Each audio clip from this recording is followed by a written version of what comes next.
Oh, I think they're doing a great job. A lot of them are. Good afternoon, Dwayne. How are you? Not too bad, sir. Ladies and gentlemen, Radio Cayman's Talk Today with Sterling Dwayne Ebanks. But I do have some questions. There are more questions than answers. Radio Cayman's Talk Today. If you're ready to talk, we're willing to listen. Well, I really enjoy this program today. Cayman Islands' foremost listeners' participation program. May God bless every person.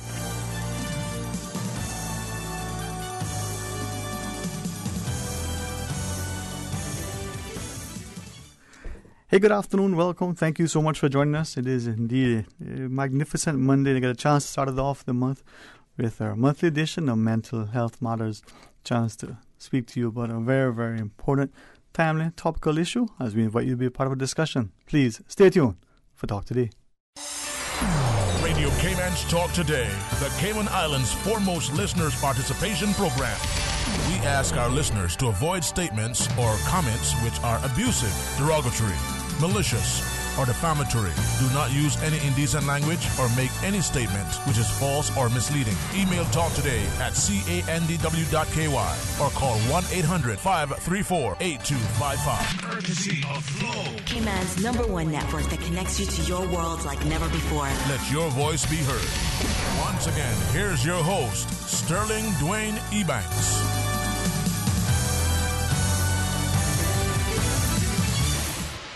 Hey, good afternoon. Welcome back. Thanks for joining us. And it really is an honor to be able to sit here and not only remind us of how important our health and well-being is, in particular our mental health.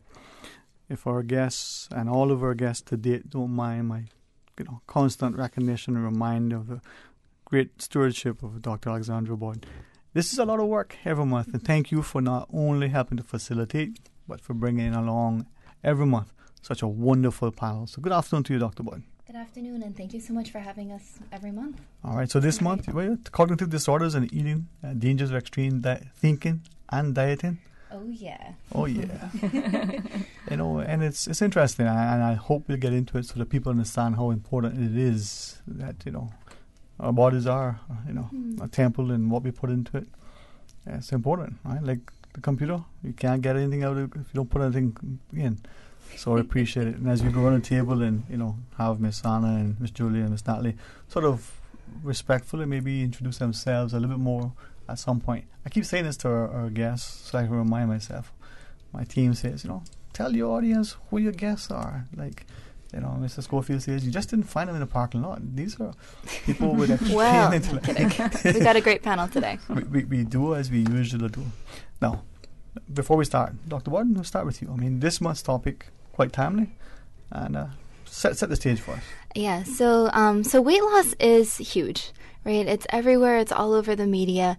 It's one of the biggest industries in America, and it's something that a lot of us think about a lot of the time. So we've done a lot of looking at, like last year we looked at nutrition and psychology and how all that works. So now we're going to be looking at a specific caveat within that and looking at dangers of when we get into cycles where emotions are influencing our eating and all the way down to eating disordered behaviors. Super timely, I think, because a lot of these are coming to the forefront now. Not only in Cayman do we spend a lot of time in swimsuits, so all of us, men and women, children, feel a lot of pressure to maintain the ideal body image, whatever that may be, whether it's super skinny, super muscular. Guys have to have the ripped abs. You saw me, right? Men definitely have pressure as well. But coming into carnival season as well, there's even more push now. So we thought it'd be a great time to look at this and look at healthy ways of being able to lose weight and be happy with our best body. Well, that's the thing, and as we look at it, that idea of self-image, but sometimes we look outwardly not realizing what we're lurking within. From that perspective, as we go on the table, maybe Miss Anna, we'll ask you just for some brief intro. Tell us a little bit about yourself, and then, of course, Miss Natalie and Julia. Sure. My name is Anna Wooten. I'm a holistic health coach, so I work on kind of a lot of components of psychology in my coaching, but specifically about your relationship with food. I happen to specialize in emotional eating, so how that affects how we eat, what we choose, how we behave around food, around drink. It can be restrictive eating. It can be binging. I think with today we're talking particularly about extreme dieting, and I'm excited to dive into this topic a bit more. Are indeed. And of course, Ms. Natalie. Thank you so much for having me. My name is Natalie Baldwin. I work with the Cayman Islands Crisis Center, and right now I run Tile Lounge, which is a teen and young adult after-school care program for at-risk teens. It's a trauma-informed approach. And I really think that this topic with emotional eating disorders really ties in to a lot of trauma, and especially teenagers and young adults. There's a lot of peer pressure, like Lexi, Dr. Bodden said earlier, looking a certain way, guys and girls. And I've had a lot of experience. We do a lot of cooking. We like to eat at Thai Lounge, and so that is something that we do talk about a lot. And when they're having a hard day and the emotional eating. So looking forward to talking more. Well, thanks very much. Mm-hmm. And Julia, welcome. Thank you for joining us. Thank you. Yeah, I'm Julia, and I'm an intern at Thai Lounge. So I'm here from Sweden, so I'm mostly here to listen to you guys today. And all right. Well, we appreciate you. We want you to join us as you wish. She's from Sweden, just north of West Bay. By way of London University. Susan's like, man, I think today. No, but we appreciate it. And I think this is one of the great things where you've had the opportunity for students to not only see what it's unfolding in the Cayman, but to recognize that the world probably is flat in a sense, especially with the way our children interact and engage with their friends across the globe, the experiences that they have. I wrote down initially teens and the idea that many times, whether it's bulimia, anorexia, other things, we may see that sort of behavior. But are we looking at that and more, Dr. Bodden, when we think of extreme dieting and the like? Yeah, so when we've talked about like anxiety, depression, we always talk about things being on a spectrum, right? And so it's going to be the same case with this as well, which is where you notice I probably said eating disordered behaviors as opposed to eating disorders. So once it gets into the more extreme ranges of it, it might become clinically significant, in which case that would warrant a diagnosis and professional intervention and treatment, which is when they get hooked up with us. But within the realm of the normative range as well, we see a lot of difficulties around food, people using food to cope with stress, and definitely a lot of shoulds and have-tos around their expectations of their body, what they're supposed to be eating, what they're supposed to look like, how they're supposed to act, how they're supposed to dress. There's a lot of rules that society tells us that we need to ascribe to and abide by. And so while the eating disorders are the more extreme range of it, I think a lot of us can relate to wanting to lose weight, wanting to, trim our midsection, wanting to get rid of what do they call the fat under the arms? Fat under the arms. Exactly. Right? There's different parts, and pretty much anyone you talk to, if you ask them if there's a part of their body they don't like, they'll tell you. Yeah. And so there's always going to be there's some difficulties with that when it becomes. When you begin changing your behaviors extremely, or you begin negatively affecting your health, is when it becomes more of a disorder. So I think it's all something that all of us can. And one can lead into the other. Yeah. So disordered eating can become an eating disorder down the road, but some people are just trapped in the cycle of disordered eating for life. They might never take it as far as for it to become an eating disorder, but that doesn't mean it's not having an impact on their health and on their mind, and that mind-body connection is so critical. So it's not to be dismissed. Yeah. Like you said, disordered eating can become an eating disorder. And I was thinking of two things, sort of, Natalie, when you shared earlier.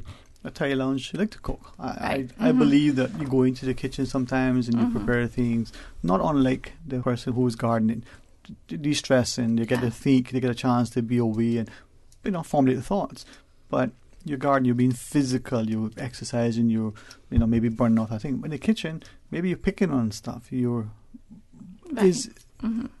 I think it can go both ways, because cooking is a meeting place, of course. It's very social. We want to meet friends, catch up, let's go to lunch, let's go to coffee. But it's a twofold. It can be positive. Okay, so let's do some healthy cooking. It's a balance, right? So let's make some chocolate chip cookies, but use dark chocolate instead of just regular chocolate, and just kind of helping with Thai Lounge, helping the teens find the balance, so that way it's not one extreme to the next. Right. Okay. Yeah. So using that from the perspective that there's an element of socializing, camaraderie, but also instilling, well, maybe you can substitute this, easy one, not so much butter, maybe applesauce, maybe the darker chocolate as opposed to, the milk or the white. How do you make it healthy? How do you also? But then think of dieting. What's the one that I was introduced to? Is keto. I was going to say Play-Doh, big one right now. Keto. Right? So I read a little bit about it. I thought, this is a diet. Is it healthy? What is it? But then you read, well, people who have certain, maybe illnesses within their families, this could be something that potentially could have benefits. Not knowing, could it be more harmful than not doing? It's information, right? I mean, keto can be done the quote-unquote wrong way, where you're loading up on butter and bacon instead of perhaps the healthier fats. But it is also looking at how sustainable things are. I think extreme diets are appealing. People like a quick fix. They like to think that in a limited time frame they could achieve a goal. But even at its very mildest, it's kind of like a Band-Aid approach. The underlying symptoms of why you need to lose weight, why you need to tailor your lifestyle in some way, are not going to be addressed by... I mean, the keto diet is a great example because you have to put your body into ketosis to lose weight, and that is a state that has to be maintained. So the moment you, quote-unquote, cheat on that diet, you've kind of kicked yourself out of ketosis and it's not going to work anymore. So it is a very strict diet. To maintain that lifelong with socializing and going over to people's houses for dinner that you haven't cooked and going to restaurants, it's very unlikely. So it's just that approach of is there a better way that we can adjust your lifestyle more incrementally? So that, if that works for you and you enjoy it, then that means that probably you do like more fats in your diet. But we can work with your regular lifestyle to find a way that that's achievable without sacrificing health or making it too impossible to sustain. All right. I'll confess right now, I love food. I'd rather be in the kitchen than in the garden. I mean, I love that. But it's been the most confusing thing on a personal level. Forgive me for confessing. Forgive me, Father, if I've sinned, I've had too chocolate chip. It is quite challenging. I look at labels. Sometimes I don't understand what is printed there. Well, a serving size, I struggled with it. I had to make a conscious effort. It was much easier to pass an economics exam than to understand what the servings were. So is that part of the challenge, that we don't always appreciate what is it, even the simplest of things, to understand how to bring it to the table? Information overload, isn't it? Is it? Yeah. I was just confused. Yeah. All right. When we come back from the break, can we talk more about it? And for those who are listening, I think the idea that we look at how we eat, sometimes we don't think about what we eat. Sometimes we think too much about what we eat and don't eat anything at all. Is this extreme approach to how we live and how we prepare, and the struggles and the challenges, even for the family to put food on the table, probably just as easy to pick up the phone, dial, have it delivered, or pop it in the microwave. Right. Is that something that we should be considering? Open the phone lines if you want to call, 949-8837, 949-6990. And, if you're just feeling like me today and a little cheap, well, make someone else pay for the call. Hit their toll-free number, 1-800-534-8255. I think I have the WhatsApp somewhere, so you can call that as well, 925-3261. Stay tuned for Talk Today. I've got some beautiful clothes. I know just where they go. Pure and cleaner. Now using the most popular and eco-friendly cleaning solvents. 4 convenient locations to serve you: Savannah Countryside, Elgin Avenue, Georgetown, Centennial Towers, West Bay, and Eastern Avenue, Georgetown. Drive through, rain or shine. Free pickup and delivery. Call Puritan Cleaners, 949-7104. You feel good when you look good. All members of the Cayman Islands Civil Service Association, you are wanted. We need you to come to the annual business meetings to hear what's happening within your association, so that with your help, we can have a more productive year. Mark your calendars for these important dates. Grand Cayman, Wednesday, April 10th, 5:30 p.m. at the Georgetown Town Hall. And in Cayman Brac, Thursday, April 11th, 12:15 p.m. at the District Administration Building, upstairs, conference room. Refreshments will be served at both meetings. Come early, mix and mingle, and catch up with your fellow association members. There will also be surprises at the meetings, but you have to be present to take part in the fun. Remember our very important business meetings. Grand Cayman, Wednesday, April 10th, 5:30 p.m. at the Georgetown Town Hall. And in Cayman Brac, Thursday, April 11th, 12:15 p.m. at the District Administration Building, upstairs conference room. We look forward to seeing you at the meetings. Water Authority Cayman wishes to advise its valuable customers of a temporary service interruption in the Tropical Gardens area. The service interruption will take place on Sorrel Drive, Hibiscus Lane, Ponciata Lane and Carnation Lane on Tuesday, that's tomorrow, the 2nd of April, between 10 a.m. and noon. In addition, there will be a partial road closure on Carnation Lane. This is to facilitate infrastructure upgrade. Motorists have been asked to drive with caution to ensure your own safety, as well as the safety of the Water Authority staff. The Water Authority apologizes for any inconvenience caused and thanks the public for your patience and understanding as it upgrades its water infrastructure to better serve you, their customers. Be sure to tune in every Tuesday and Thursday at 7:30 a.m. for The Business Buzz with Sabrina Turner. Brought to you in part by insurance agents Michael Webster and Denise Brown from Cayman Insurance Center, specializing in life and property insurance. Don't take chances with your family's future. Talk today. But I do have some questions. Talk today. Cayman Islands' foremost listeners participation program. Talk today. Because there are more questions than answers. What the public is saying. Waiting to take your calls right now. Sterling Dwayne Ebanks.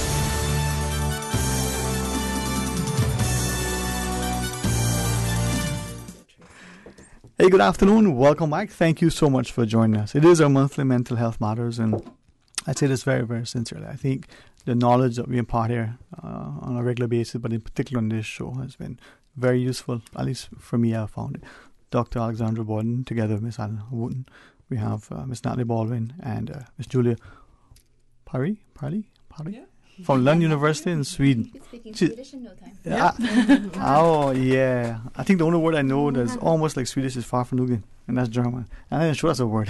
Oh, I don't recognize it. You know what? Yeah. No, it was, see, that's why you're young, you see. There was a commercial in German television with one particular, automotive manufacturer, and that spirit and joy of driving. Farfanugen. So I have no idea why I said that, but anyway, it was fun. My good friends from Hamburg would be slapping me soon, but that's a different story. But food is that thing that we bring to the table. It's a way to have people come together, and you always see it as this festive environment, whether it's a wedding or a birthday party, whether it's a Sunday afternoon or a Friday night, we all congregate. And yet, if there isn't a reason because of some dietary restrictions for health or allergies or the like, but some of us, we really want to, maybe because a physician has shared with us, maybe we just feel a little bit, whichever. Dr. Borden, taking that approach, we can become perhaps a little bit more challenged with respect to how we look at eating and develop disorders? Yeah, so I really like when Anna talks about the relationship that we have with food. And I think that that's really what to look at with it, because a lot of us become very focused on what we can or can't eat. Right? A lot of times when I talk to people, they have good foods and bad foods. And people say, is this good, is this bad? And when we get into very black and white thinking like that, it can be hard. Social gatherings can be good, and sometimes we overindulge. But when we become very fixated on the foods that we eat, or how much we eat, or what proportions we eat, it can be difficult when we start getting into some of the changes in our thinking. So black and white thinking is something that comes up a lot with people who become very entwined with some of the difficulties with food, as far as like what's good, what's bad, or thinking, a lot of the quick fix diets are great, and actually there is evidence you can lose weight quickly. The risk is that it doesn't work for everyone. Taking too many things out as well. A lot of them are no carbs or no fats, or no something. Right? Some of them are weird for what they cut out too. But when we take too extreme an approach, then our body is missing things. And so that the relationship that we have with food. If you're eating because you're enjoying your time with family, that's one thing. But if it gets into a place where we are eating to because of emotions or to try to de-stress, or we feel like we ate the wrong thing and now we've blown it and then we end up overindulging, that's when it goes into a bit of a different spectrum. But it's true, too, because the hard thing is we tie food with emotions so much. We say from a very early age that food is about, food is the basis of a lot of these gatherings. And so it's all tied in there. And then we grow up and people have these comfort eating sessions where they're really sad, so they binge or whatever. And then we expect people to be able to completely distance food and emotion, which isn't really fair. You know, you were a kid, you did something good. Maybe you got taken out to dinner, or you got a lollipop. Something is linked with this stuff. So, of course, if you're an adult missing people, feeling lonely, you're going to want to recreate that sense of togetherness. And if the family's not there, maybe you'll go to, oh, we always had lasagna, and then suddenly you're eating the entire pan of lasagna on your own. I'm not saying everyone falls into that trap, but it is really hard because we're conditioned that way. So I always just try and tell people, I know that from an early age, I mean, even what you're saying at the Tile Lounge, like it's a lot of it is around the social effects, and that's a good thing, right? You're doing something functional and healthy, and it should be about breaking bread in a social situation. But I always say, can we try and think of what you enjoyed about that experience that is separate to and above and beyond the food? Maybe try not to have the same dish all the time for certain things, or always indulging in sweets if you're sad. Like, just try to keep them somewhat disparate and instead focus on, like, what was great? Oh, it was creating a recipe with someone. That was the fun thing. It was brainstorming with someone. It wasn't eating that recipe with them. Try and create that distance. I think that's something that's really important that we try to touch base on Tile Lounge. The benefit of that, we're open, Tuesday through Friday from 3 to 8. And a lot of my teens, I do see a lot of emotional eating because they're going through things. And that's where we can have those conversations with them. I'll see them. Yes, we're meeting their basic need by providing the food for them, but why did you go for the bag of Cheetos instead of some broccoli? What's going on there? What are you really eating? We just have a little sheet on our fridge, something just very common, just to kind of start those conversations and get into that thinking of, okay, what's behind my eating pattern and why am I eating this and what's going on? Just to kind of plant that seed. Yeah. Well, and with the emotional eating is when we do have the cravings for the Cheetos, for the lasagna, for the ice cream, the chocolate. I know what yours is. Yes. And, and beginning to separate that. So a lot of the things that we've talked about before, a lot of the coping skills we've discussed are actually really applicable here. As far as things like mindfulness, being aware of what we're eating when we're eating it, and actually enjoying it and savoring it. We do an activity when Miss Heather and I do workshops where we have them eat either a chocolate or a raisin, depending on the crowd. The chocolate's always the preferred one. But thinking about how it tastes, how it smells, what it feels like, the consistency of it. For the raisin, the different shape it has, how it feels on your tongue. And it makes it more of an experience as opposed to kind of mindless eating. Because when we get into the emotional eating cycle, it's the comfort foods that we go for the quick fix. But how do we feel afterwards, right? But that's just... There's just two quick questions you can ask yourself if you're in a moment and you don't know if you're emotionally eating. One is, one's not a question, I suppose, but if you're ever feeling any kind of heightened emotion, now is not the time to eat. You should always eat, if you can, when you're in a state of calm. So if you're really excited, or if you're really stressed or really sad, those are likely to trigger certain eating styles that aren't going to serve you that well. And the second is, if you wouldn't, and this is a good test, and you have to ask yourself what your test is. Yours is probably, Sterling, chocolate and raisins, but someone else might be broccoli and Cheetos. If you wouldn't eat in that moment, if you wouldn't be tempted to eat an entire box of raisins, then you're not allowed to eat the entire box of chocolates. I hate putting rules because they're exactly what we try and fight against, but it's a good guideline to follow. If you wouldn't eat the broccoli, then you're not to eat the Cheetos. But I'm all about balance, and when we put too many restrictions on our diet, that's when we'll run into trouble. So I eat chocolate every day, but I'm not going to let myself eat it when I'm sad or in a moment when I feel like I'm going to eat the whole bar. But see, chocolate is euphoric. I mean, look at me. I'm never sad. It's great. It's all and the darker, the better. So true. 81%. Perfect. Oh, perfect. Perfect. Perfect. You're right in my league there. Yeah.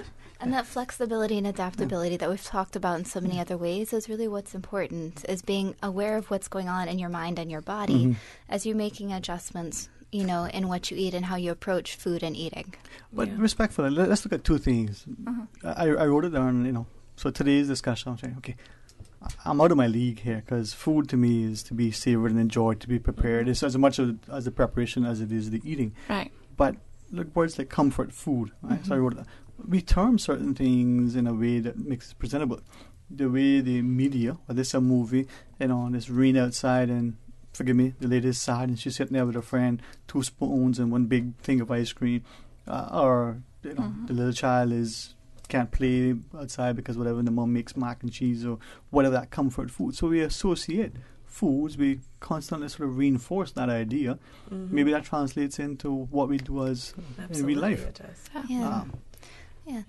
And a lot of the ideas with that, and it's okay once in a while, the idea with there is that all of those foods have chemicals that release feel-good feelings initially. Endorphins? So, right, so we feel better initially. But it's afterwards. Yeah, so the sugar, that's the one I go for, is the ice cream. So you feel better initially, but afterwards, there's often guilt. It doesn't make you not hungry either. Okay. Right? That's why you end up eating the whole pizza, the whole box of chocolates, the whole French fries, because it doesn't fill the void, because it's emotional. It's not actual hunger. It's not sustainable. It's not like... No. Sorry, go ahead. No. Yeah. But that's why I was suggesting those kind of questions for yourself, because the awareness that Dr. Bodden's talking about is absolutely key, and it's something that we particularly lack when we're not feeling in the best emotional space. We really lack this kind of mental awareness of what we're feeling. We're kind of almost shut off. A lot of people who emotionally eat might eat an entire box and then stop at the end and not even realize that they've eaten what they've eaten. So if there's any kind of little tricks and questions and tests that you can put yourself through, sometimes you have to do that, and then you'll start to gain more awareness and you'll start to spot it before it even happens. And that's really the best way to tackle something like this cycle. Even what you're saying about hunger not being satiated, I mean, they say that emotional hunger and physical hunger are different. I don't know if everyone will feel this. I can resonate with it a bit, but you have to test it on yourself. I can't remember who it was, but one psychologist suggested that emotional hunger is felt more around the sternum and physical in the stomach. My stomach growls easily when I'm hungry. Some people's doesn't. But for me, I'm like, if I feel peckish, I say, is it growling? You know, that might not be the test for you, because maybe it takes a lot more for your stomach to growl. But you can kind of almost just try and identify, where is this hunger coming from? Because if it is emotional, it's not likely to be filled by the food. It needs to be filled by some kind of solace first. Right. You got to get into these tricks. Association then, and sort of, my words, so correct me, addiction. Right? I think of association. Some of us will have, if you have breakfast, we must have toast or bacon or tea, or because it's that meal that we're having. If we're having dinner, we have to have dessert after. Is it then that we're looking at association? Maybe it's the people we're with. You know, you meet with George for lunch, and you know, after lunch you have a whatever that thing is. Because is that a challenge too? Would that potentially be an eating? No one said disorder, but disordered eating. I like that. I like that. Well, I mean, it depends on the whole picture, right? Okay. Anna says not going to be any hard or fast rules, but routines can make it hard to break if your routine's no longer working for you. It might be looking at making some changes, but a lot of times routines can be helpful as we're learning to disconnect eating from emotions. You know, so a lot of times we'll talk about eating on like a schedule instead of waiting to feel hungry. And ideally, eventually you'll learn when you're actually hungry and you'll be able to eat then.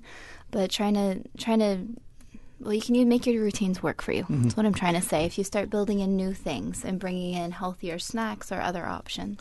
Can I ask then, when we come back from our break, the idea that having a schedule, whether that's 3 meals a day, whether that's eating 8 times a day, consistently.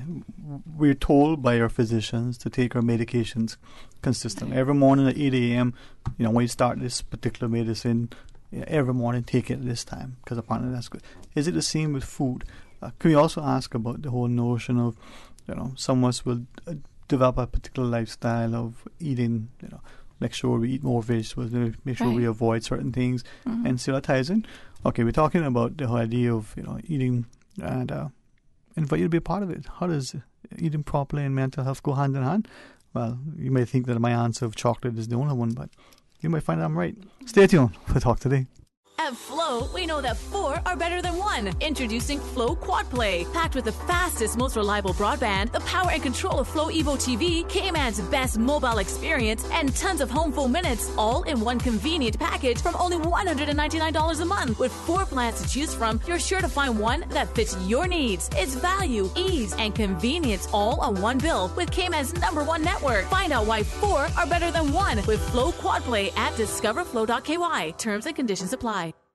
Save time, don't stand in line. You can apply for or renew your trade and business license online 24 hours a day, 7 days a week. Just visit dci.gov.ky and click on the Trade and Business Online application link. Now, you don't need to stand in line, take time out of your busy schedule, or try to find parking. You can apply for your trade and business license online. Visit dci.gov.ky today and save time for running your business.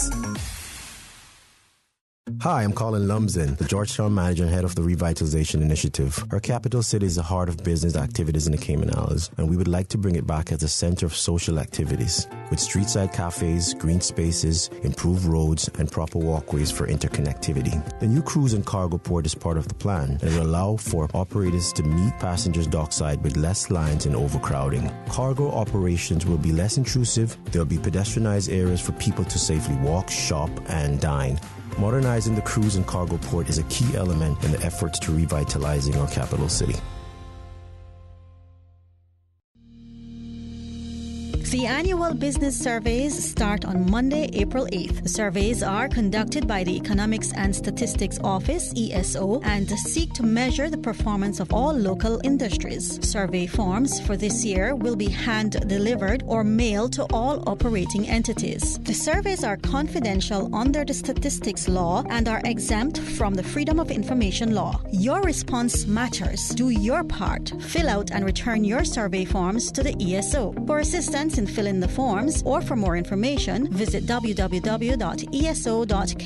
or call 244-4676 or 244-4600. Talk today. But I do have some questions. Talk today. Cayman Islands' foremost listeners' participation program. Talk today. Because there are more questions than answers. What the public is saying. Waiting to take your calls right now. Sterling Dwayne Ebanks.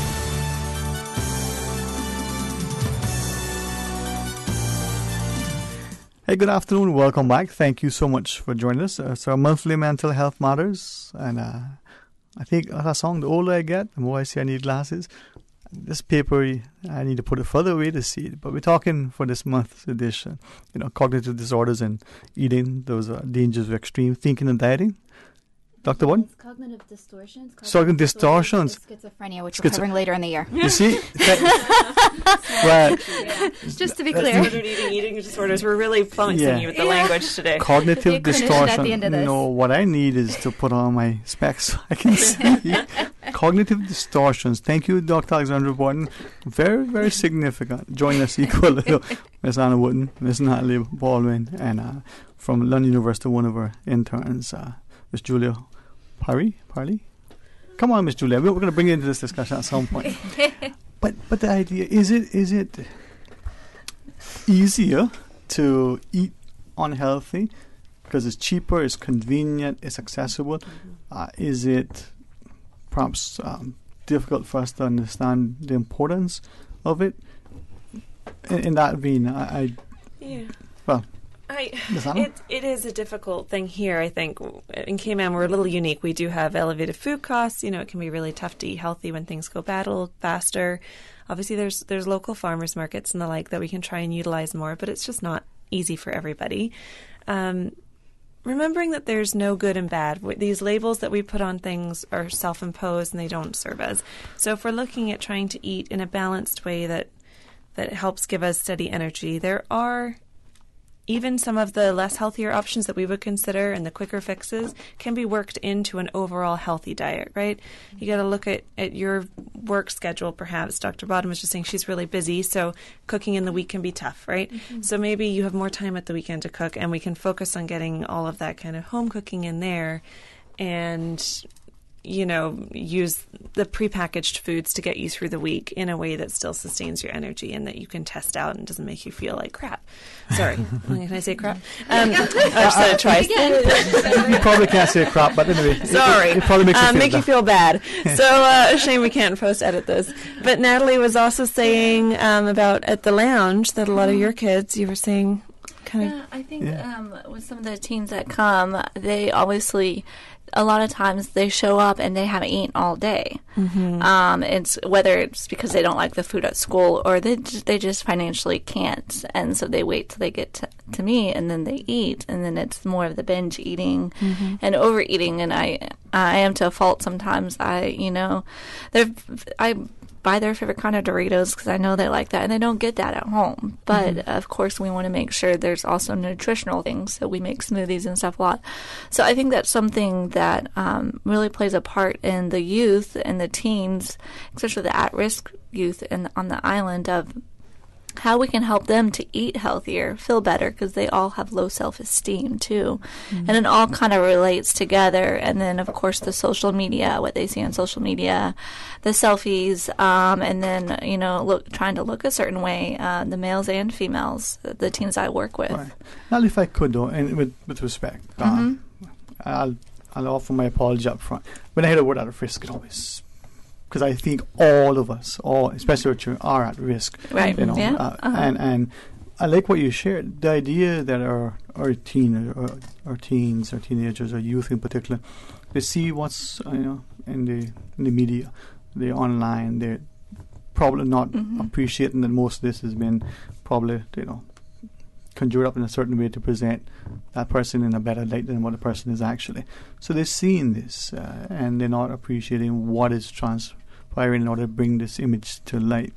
Whether the child is from a home with one parent and little or no economic sort of thing, or is two parents who are making $1 billion a week, they both from that household could potentially be facing similar low self-esteem and images of... Oh, yeah, of course. Challenges. I mean, at risk can mean multiple various different things, and it could be, even change in household dynamics, loss of a loved one, bullying. Right. So, in my eyes, I do believe most of the teens are from at risk. Yeah. And I appreciate you sharing that, because I think I would like for our parents in particular to stop to look at our children and don't think just because you attend church every day, or you hold a high job, or you're talking to your children and they seem to be getting good grades, or all these things that you think that they're good, that they might not, even though if you don't notice it, may not be thinking something. I mean, adolescent mind going through all sorts of things, which is going to be a discussion later on, Dr. Bodden, that we have. Yep.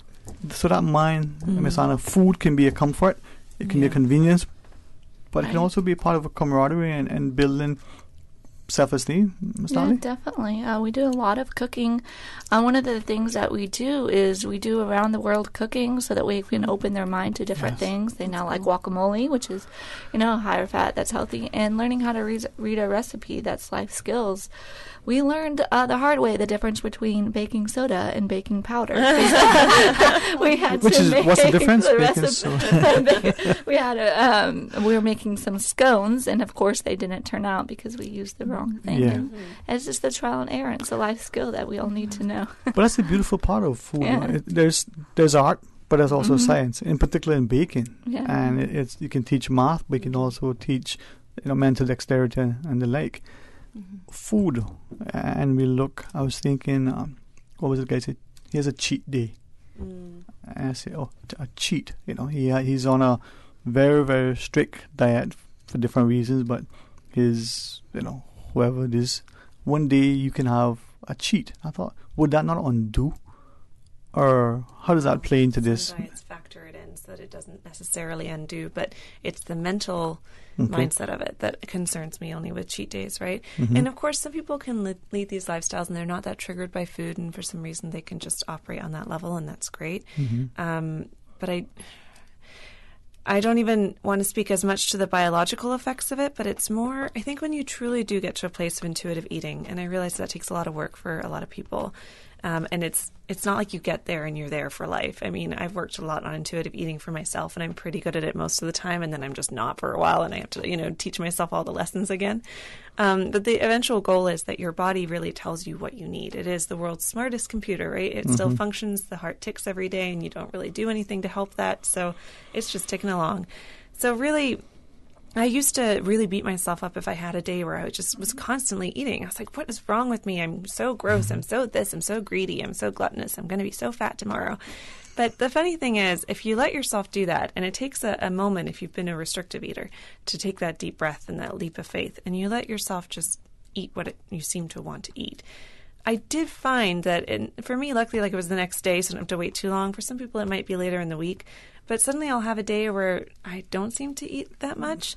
It's like the body is working itself out, It's if the mind is not interfering, the body will get what it needs. It'll tell you what it needs. And that's why cravings are worth listening to, right? We shouldn't just ban them all the time. The second we want chocolate, be like, oh, God, that's just me wanting cravings. Just listen to it and think, okay, well, I'm wanting sugar, so maybe that means I'm low in energy. I'm wanting very dark chocolate or things like that, or meat. You're probably a bit low in iron. Like, there's reasons that your body is telling you something. And we're getting to a place where we're letting the mind interfere a lot, and then we're getting to a place where we're telling the mind to shut up and the body to shut up. And we need to just have them work a little bit more seamlessly together. I really appreciate you, because I think, and again, from the smart people in the room tell me, I think I heard once someone say that the brain, needs a lot of energy to. So if you're doing a lot of work, maybe studying, all of a sudden you find that you tend to want to eat certain things because you think the brain, really, you're not exercising. But is that really true? Try going on a carb-free diet and see how sluggish your brain gets, because it is largely fueled by carbohydrates. But yeah, I think so. And fitness, and there's all these kinds of things that could play into it. You might not have got a lot of sleep. If I don't sleep, I'm so hungry the next day. Some people, if they don't sleep, they can't eat. Everyone's different. Right.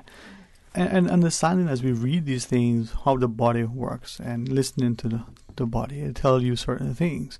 Now, for us in a society where image may play a role, maybe the expectations of certain things, we're not listening to the body. I relate very much to what you say, Ms. Anna, the idea that today you just eat, and then all of a sudden the next day or two you don't really feel like eating. It isn't because something's wrong, you just don't have that same thing in our society. That goes back to your question before the break of the schedule and intuitive eating. Right. And just like Dr. Bodden said, the schedule can be a really good tool for you. If you've gotten a bit off the rails and you feel like you're just out of control and the emotional eating is taking over, it can be really good to be like, okay, let's go to a schedule to get you to a place where you're not eating constantly or not never eating or whatever it is. But obviously, like, the ultimate goal is that you can just eat when you want. And really, if you get home and you're not hungry, you shouldn't necessarily have to eat dinner. If you've had a really good lunch and you could just have a lighter snack, then that's what your body is telling you. I don't think there's anything wrong with that. But we've been conditioned, right? You come home, you do your homework, you have dinner with the family. I mean, that is most people's, if they're fortunate enough, that is most people's upbringing and lifestyle. And you kind of have to undo that a little bit. 3 square meals, right, Dr. Bodden? And if you want dinner for breakfast, have dinner for breakfast. I don't see anything wrong with that. I'm like, okay. And I think that flexibility and adaptability is what's really important. And I think one of the lures of the fad diets is the rules and the expectations. I know for me, it's hard to know what to eat, when to eat, and what you're supposed to eat. So, in addition to lose 10 pounds in 5 days or one day or whatever it is this week, that would be awesome. I think people can lose a lot more than 10 pounds because just invest in the stock market with the Brexit. I mean, just like, that's so funny. Well, and in society, everything these days is about the quick fix and instant gratification. So I think that society as a whole has moved in that direction, so stepping away from that is hard. But I think that, like Anna said, if one of those diets has worked with those bits and pieces, it's constantly learning, what works for your body. And I think the fad diets are tempting because there are rules. Eat this, don't eat that. They come with their own issues because if you break it, then you've screwed it up anyway, and then you binge. But kind of paying attention to what's going on, because even as you grow older, your body changes as well. And so, or as you go through different times for your life or different levels of stress, different levels of physical activity, your body needs different things, which is where it's really important to be open to new ideas and things that maybe didn't work before or that did work before aren't working now. It's that information overload that you were talking about earlier. We're so overwhelmed with information about nutrition that seems to change any given year that we just want someone to tell us what to do and how to do it, and we'll follow it, and it will work great. But use those experiences you've had to learn, because the problem is, and the reason that no one's made trillions of dollars because there is one diet that works for everyone, is that there isn't. Everybody is different. I do really well having more carbohydrates. My body seems to process them well, and I feel better. Some people will instantly gain weight if they have more than the usual amount. Learn, if a high-fat diet works for you, then maybe you just need to bring more fats into your regular diet. Healthy fats, right? Yeah. All right, after the break, could we ask about the food pyramid? And I just use the FDA, but other bodies that say, well, this is what is considered healthy. And then talk about the disorders in that light and maybe understanding nutrition, food, and the like. All right. Our news headlines at 1. When we come back, we'll talk today for our monthly Mental Health Matters.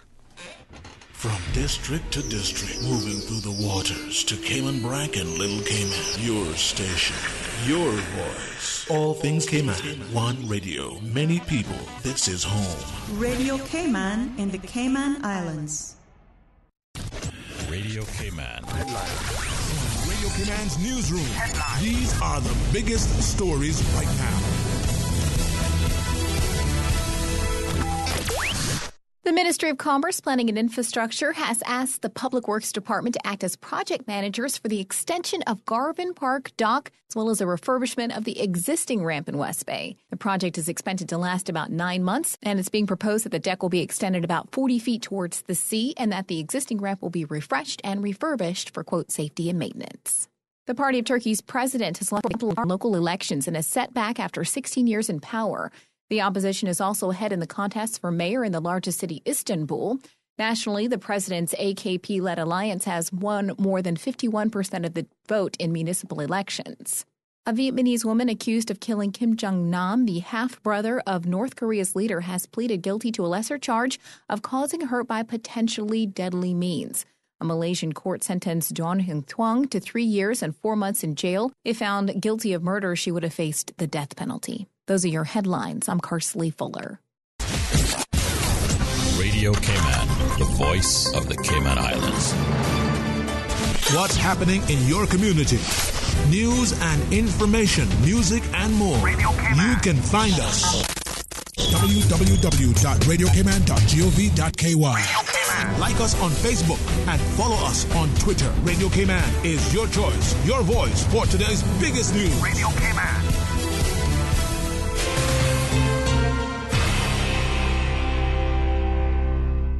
Spring is in the air and Easter around the corner. So too is Savannah Pharmacy, your neighborhood pharmacy located in Countryside Shopping Village. Stocked with Easter gifts and treats and new spring apparel. Remember, they're always just around the corner with everything your family needs and convenient opening hours including Sundays and holidays. Get all of your Easter purchases at Savannah Pharmacy in Countryside Shopping Village or call 946-3336. Savannah Pharmacy, your neighborhood pharmacy located in Countryside Shopping Village. Awake your taste at Daily Grind Cafe, Cayman's longest-running coffee shop. Enjoy our cozy ambiance at Dr. Roy Drive, Georgetown. Or visit us online to view our delectable menu and for limited-time offers at dailygrindcayman.com. Talk today. But I do have some questions. Talk today. Cayman Islands' foremost listeners' participation program. Talk today. Because there are more questions than answers. What the public is saying. Waiting to take your calls right now. Sterling Dwayne Ebanks.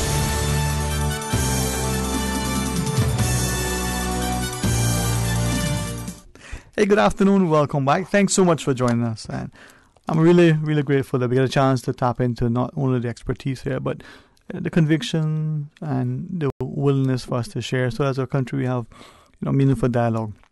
It is our monthly Mental Health Matters. I get it right. Cognitive distortions in eating. All right, Dr. Borden? Exactly. Dangers of extreme thinking and dieting. Dr. Alexandra Borden, Miss Anna Wooden. We have the good company, from Lund University in Sweden with interns, Miss Julia, together from the Thai Lounge, the coordinator, Miss Natalie Baldwin. The notion, though, I'm going to come back to eating and stuff, but thinking, that was the process. I mean, I don't know about you guys, but I think about food a lot. What I'm going to prepare, how am I going to prepare? Oh, this recipe sounds good. What if I change it up? Not only to make it healthier, at least in my definition, but how does chocolate go with, cayenne? It works perfectly, actually. Actually, yeah, it does. See, thank you. Chocolate-covered potato chips. Yeah. The only thing chocolate is not good on is nothing. Chocolate can And I discovered that the darker the chocolate I like. Now, that's me over 50,000 years of experiment. The Mayans had it right, the Incas and Aztecs did it properly. So why not, Yeah. But the notion that we spend a lot of time into eating, preparing, thinking, a lot of money in the industry of getting you into shape and the diets. Dr. Warden? So with the cognitive distortions, is something that we've talked about, like with anxiety and with depression. It's the way our mind plays tricks on us to escalate emotions, right? And so some of the ways that we can see this is with the shoulds and the rules, right? That gets us into what we call black and white thinking or all or nothing thinking. And so one of the ways that we see that is, if you've eaten something that's a bad thing, you've blown it, and it's okay to eat whatever you want. May as well, because it's done. Or having very hard and fast rules on what you can or cannot eat, and what you should or should not eat. That's black and white thinking. And the idea with that is that once we get into some of these distortions, it amplifies the emotions and makes us more prone to the emotional eating, right? Because at that stage, we're in a very high stress arousal, and we're looking for a quick fix to get out of it. Other ones would be things like a mental filter. We tend to focus only on the negative, whether we're sad, angry, or worried. We tend to focus on anything that confirms what we're concerned about. If we're worried that other people aren't liking us, we're going to notice anything that might confirm that. They were laughing. They didn't invite me to this. They didn't invite me quickly or the way that they should have. And then in that way, it then confirms the negative beliefs and amplifies emotions, which then can trigger some of the emotional eating. Discounting positives. If we've eaten healthy for 4 or 5 days, all we focus on is that we ate the whole chocolate bar last night. And that's all we can see. And so no matter how much good there is to show that we're worthwhile and we're doing this and, we are living the lifestyle that we want, we tend to focus on the negatives and throw out anything that might counter that. Yeah. You see, that's why I know I'm a success, because I would give up chocolate, but I'm not a quitter. And I eat that whole bar because perseverance. And I think the hardest part is that while we're trying to figure out, whether it's emotional or it's not, and how do we do this, is that, when we deal with people who have difficulties in their relationship with other substances like alcohol or drugs, which, I do a lot of work with, we just stop. You just stop it. Yeah. Right? But you can't stop eating. And that's where I think that this gets really tricky, is you have to eat. Right? If you don't eat, you end up with other difficulties. And that's why you think about it so much. Yeah. Because you can't go, even the most, efficient body needs to eat at least once a day. Yeah. You can't just cut it out. Yeah. And then the notion that the food then becomes your fuel for the brain, for the body to function. The athlete. I remember, a long time ago, watching a program, television, and not long come to Cayman, and there was a focus on some students who were, I guess today's language would be student athletes. And this particular program was trying to get the students to not just go to the field and exercise, but the foods they had to eat.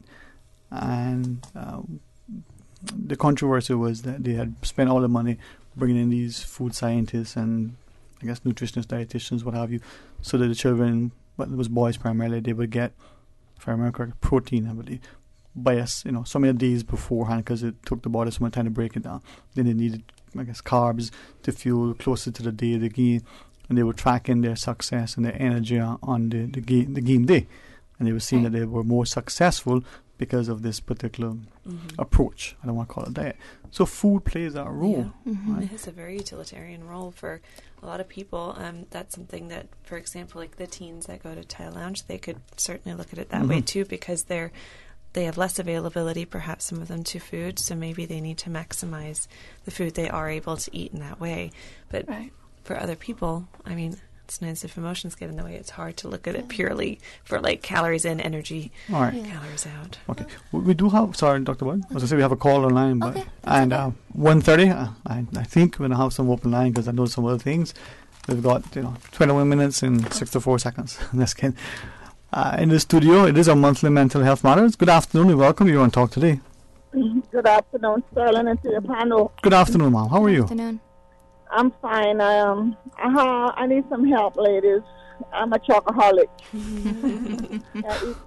Good afternoon. What do you say? That's not a bad thing. I'm really serious. I eat a lot of chocolates. Some days when I can't find nothing to eat, I can eat up. I can eat 3 chocolates to 4 chocolates a day. Okay. What kind of chocolate are you eating? I was just thinking. I'm eating the Hershey's, the almond. I'm eating M&M's. I'm eating Joy. You name it, and I'm eating it. Yeah, I mean, that's... But I don't like the white chocolate and the dark chocolate. I just like the regular chocolate. Okay. So maybe what you could do is play around with, because a lot of those are like chocolate candies, really. Mm-hmm. And the sugar content is high, and that's what's going to keep you wanting more and more, because sugar has a bit of that effect.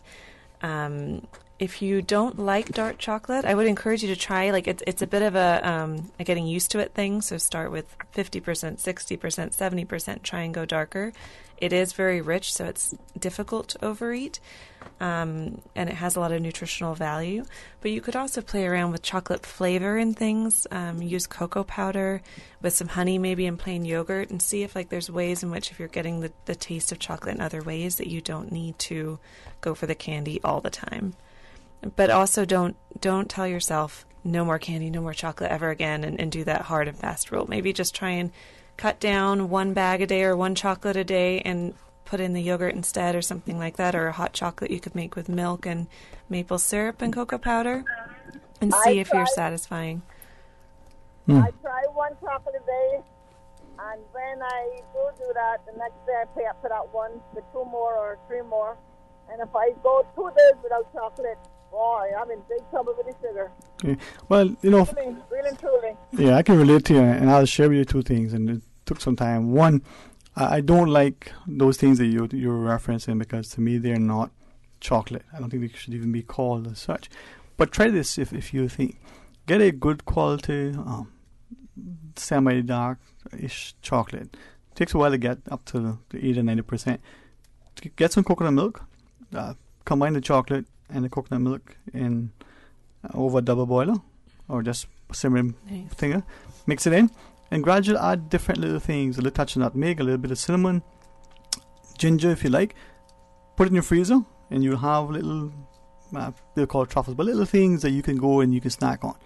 And trust me, the act of just making that, I would say euphoric, but there's another word that comes to mind. It's quite delicious. Yes, Mom. I try the dark chocolate and the white chocolate. I just don't like them. Mm-hmm. I go back to the regular. And Okay. I try. I try, but it's not working.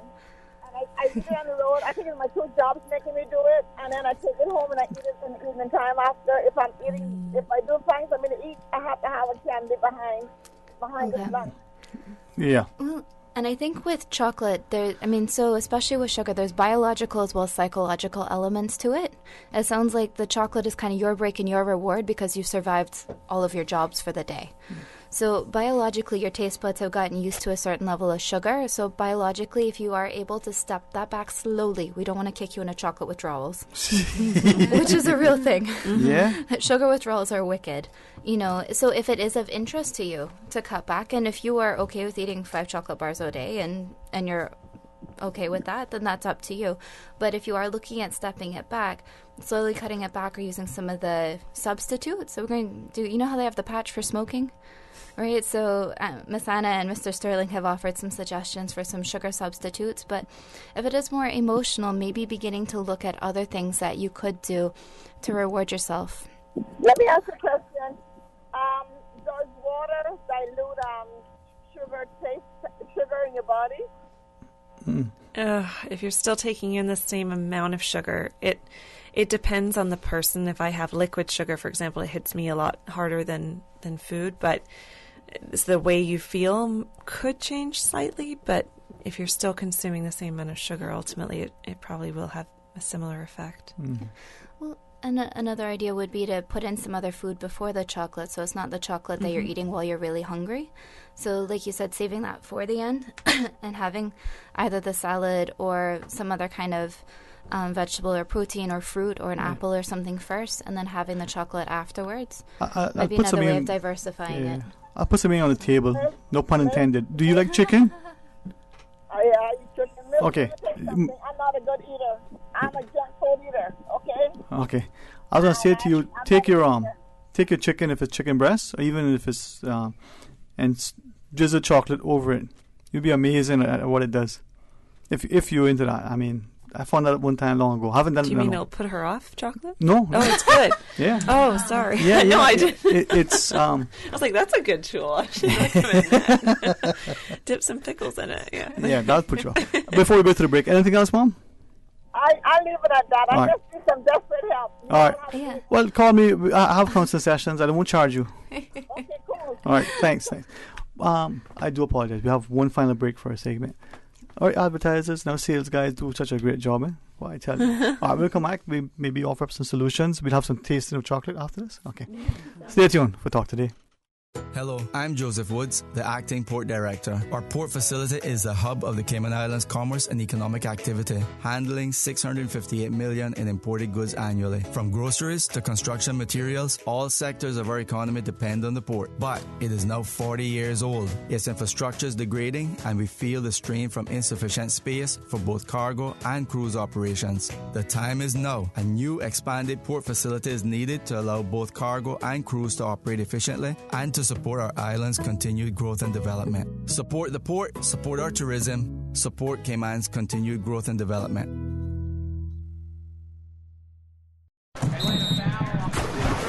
This Easter weekend, the Cayman Islands will welcome the rest of the Caribbean, and you do not want to miss it.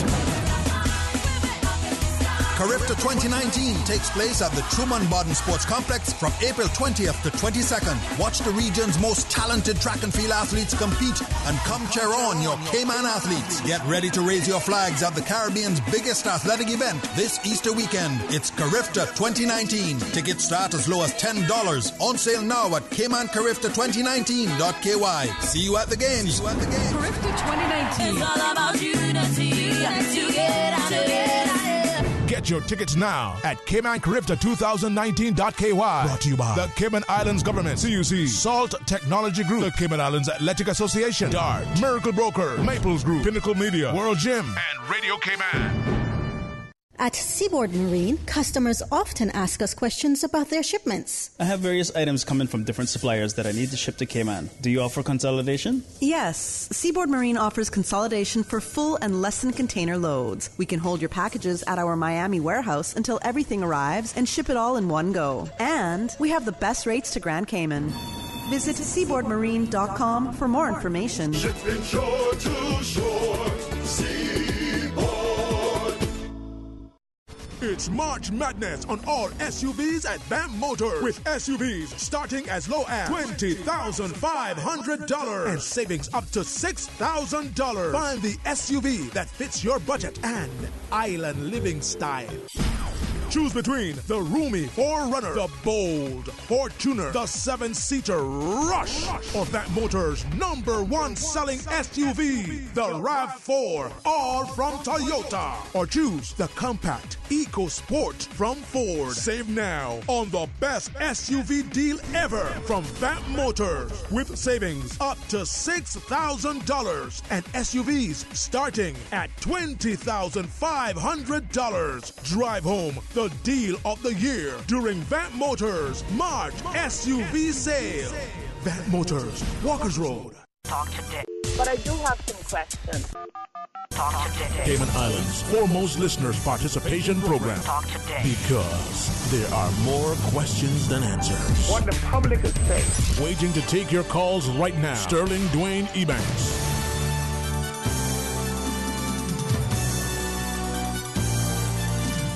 Hey, good afternoon. Welcome back. Thank you for joining us. 1:30, we'll have some open line. You can call and share your thoughts with us. Got a few things to share with you, but truly grateful for this particular program every month. I know it takes a lot. Dr. Borden helps us able to facilitate. And as we look at cognitive distortions and eating, the dangers of extreme thinking and dieting, Dr. Alexandra Borden, Ms. Anna Wooten, we also had the good company of Ms. Natalie Baldwin from Tire Lounge, and then, of course, from Sweden, just northwest way. She's like, I don't know. Why is thinking that? But the idea that food can be this thing that brings people together. It can be this thing that helps to mend fences. Sometimes we look at some societies where before any big decision is taken, they have a meal, or to celebrate some accomplishment, they have a meal. But it can also be that thing that creates havoc, distress, disorders. Dr. Borden, our diets, our lifestyles, our relationships, the way we look at our bodies. Yeah, and so we've talked a lot about the relationship with eating, but I think the relationship with our bodies is really important to look at as well, because the human mind naturally focuses on what's wrong or what we need to fix. We talked about other things that we haven't gotten done. And so beginning instead to change the way that you're thinking about things can really help to aid to manage stress and reduce some of the heightened emotionality that we've talked about, but also begin to change your experience with food and with your body as well. So like one of the things that I often suggest is rather than focusing on what not to eat is what to eat. Not what you should eat, but what to eat. So instead of being like, I'm not going to eat French fries, I'm not going to eat French fries, instead being like, okay, today I'm going to have the salad for lunch. I'm going to have chicken and chocolate. It's actually setting good. aside a time. I'll take your word for that. We'll try that at Thai Lounge and let you know. There you go. Yeah, and take pictures. Let me know.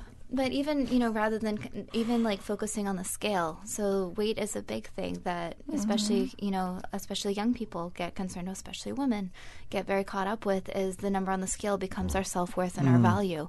And so realizing that different numbers mean different things. And, I've seen a lot of posts recently actually that showed like the same people at the same weight, but once they start working out and start building muscle, the body changes completely. And so beginning to so one of the things that I like to look at is rather than looking at my weight is looking at what my body can do, right? Because I'm very interested in athletics and dancing. As you guys know, I now do aerial work as well. And with the looking for the positives, looking for the positives with things like that. So, but beginning to appreciate what your body's able to do and giving gratitude to your body as well for the things that it does for you every day. And also just to add on that, I mean, as we all know, but working out and, being more fit, you feel better, you have more confidence, and that helps with some of that low self-esteem, even if you're not a size 0, but you feel like, you were able to do that headstand, handstand, and now you feel confident to be assertive when someone's in a meeting or something. You have that confidence. Yeah. See, fitness forces you to listen to your body. Your muscles, the exhaustion, the exertion that you're giving out. So I don't want to sound negative in saying this, but the amount of emphasis we put on listening to our bodies with these diets and what works and what doesn't is a sign of how disconnected we are, that we don't already know this. And it's because of the culture that we live in and the ways in which we've used food as kids and growing up. But the more aware you can become, the better your tool. It will improve our relationship with our bodies, because we will be like, my body doesn't like that. My body loves when I do this. It loves when I push myself when I work out. It loves when I eat this food. It doesn't love when I eat that food. And sometimes you'll still override it because our minds can never shut off. But you have to also get to be okay with that. You're like, oh, well, you know what? So what? I'm human, And then it doesn't become a cycle that traps you. It's just another day in the life of your body. That's all it should be. Yeah, I know there'll be up days and down days, and so that flexibility and adaptability is what's really important. And I'd say, Anna talked about finding solace when you're not sure if it's emotional or physical hunger.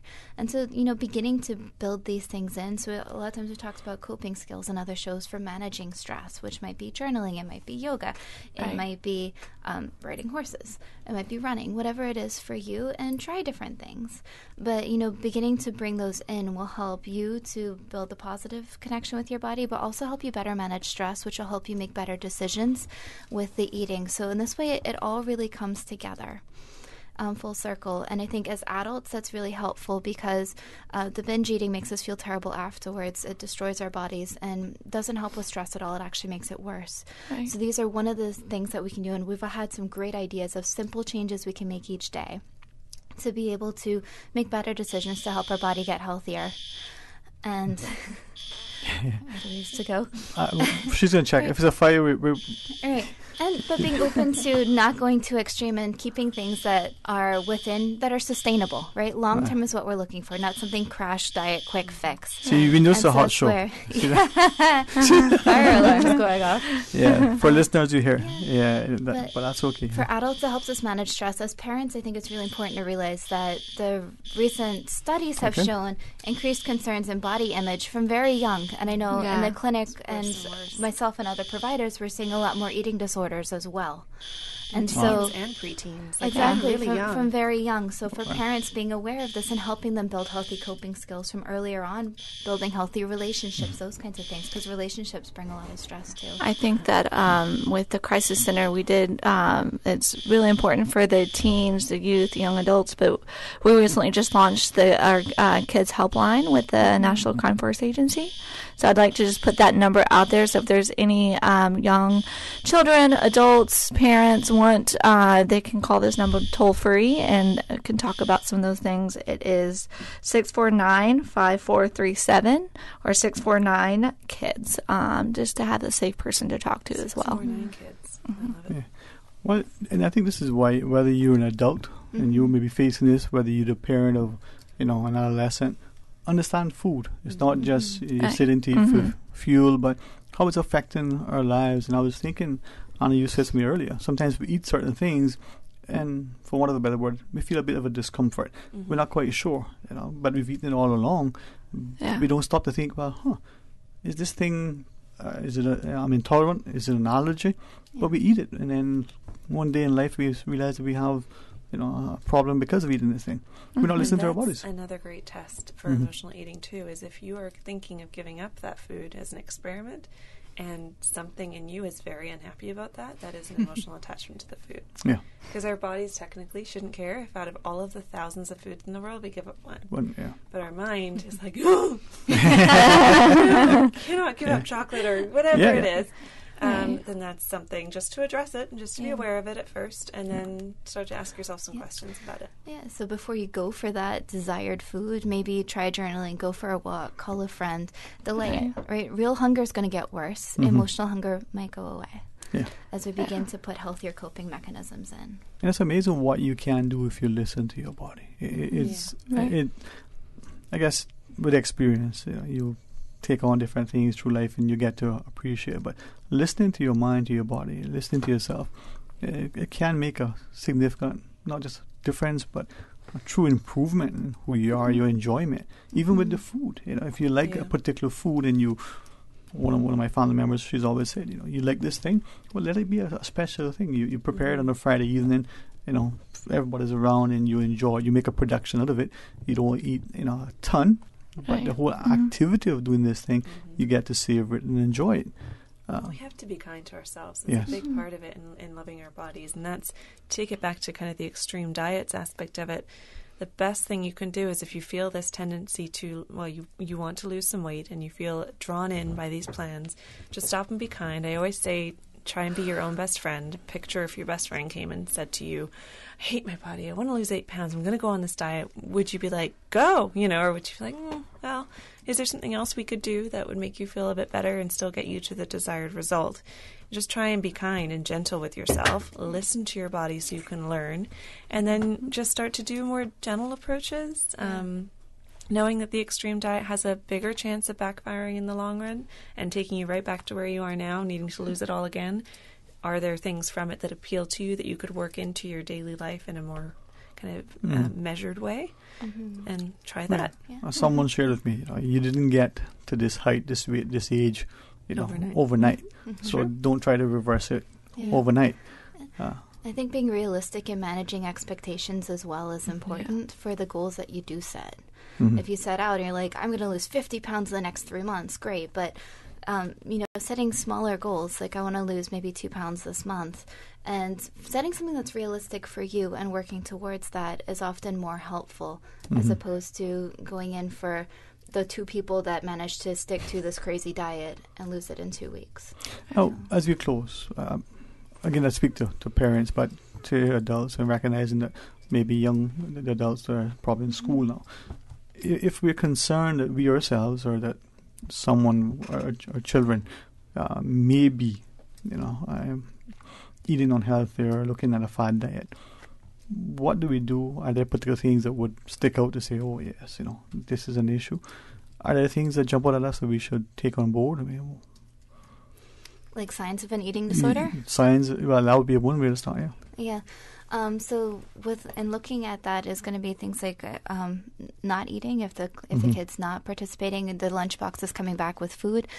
If it gets to the point that it is an eating disorder, people actually have really great ways of covering it up as well. So it is going to be noticing changes either in their clothing, in their mood, because they will begin to, they're going to be more tired, more lethargic as they get more into it.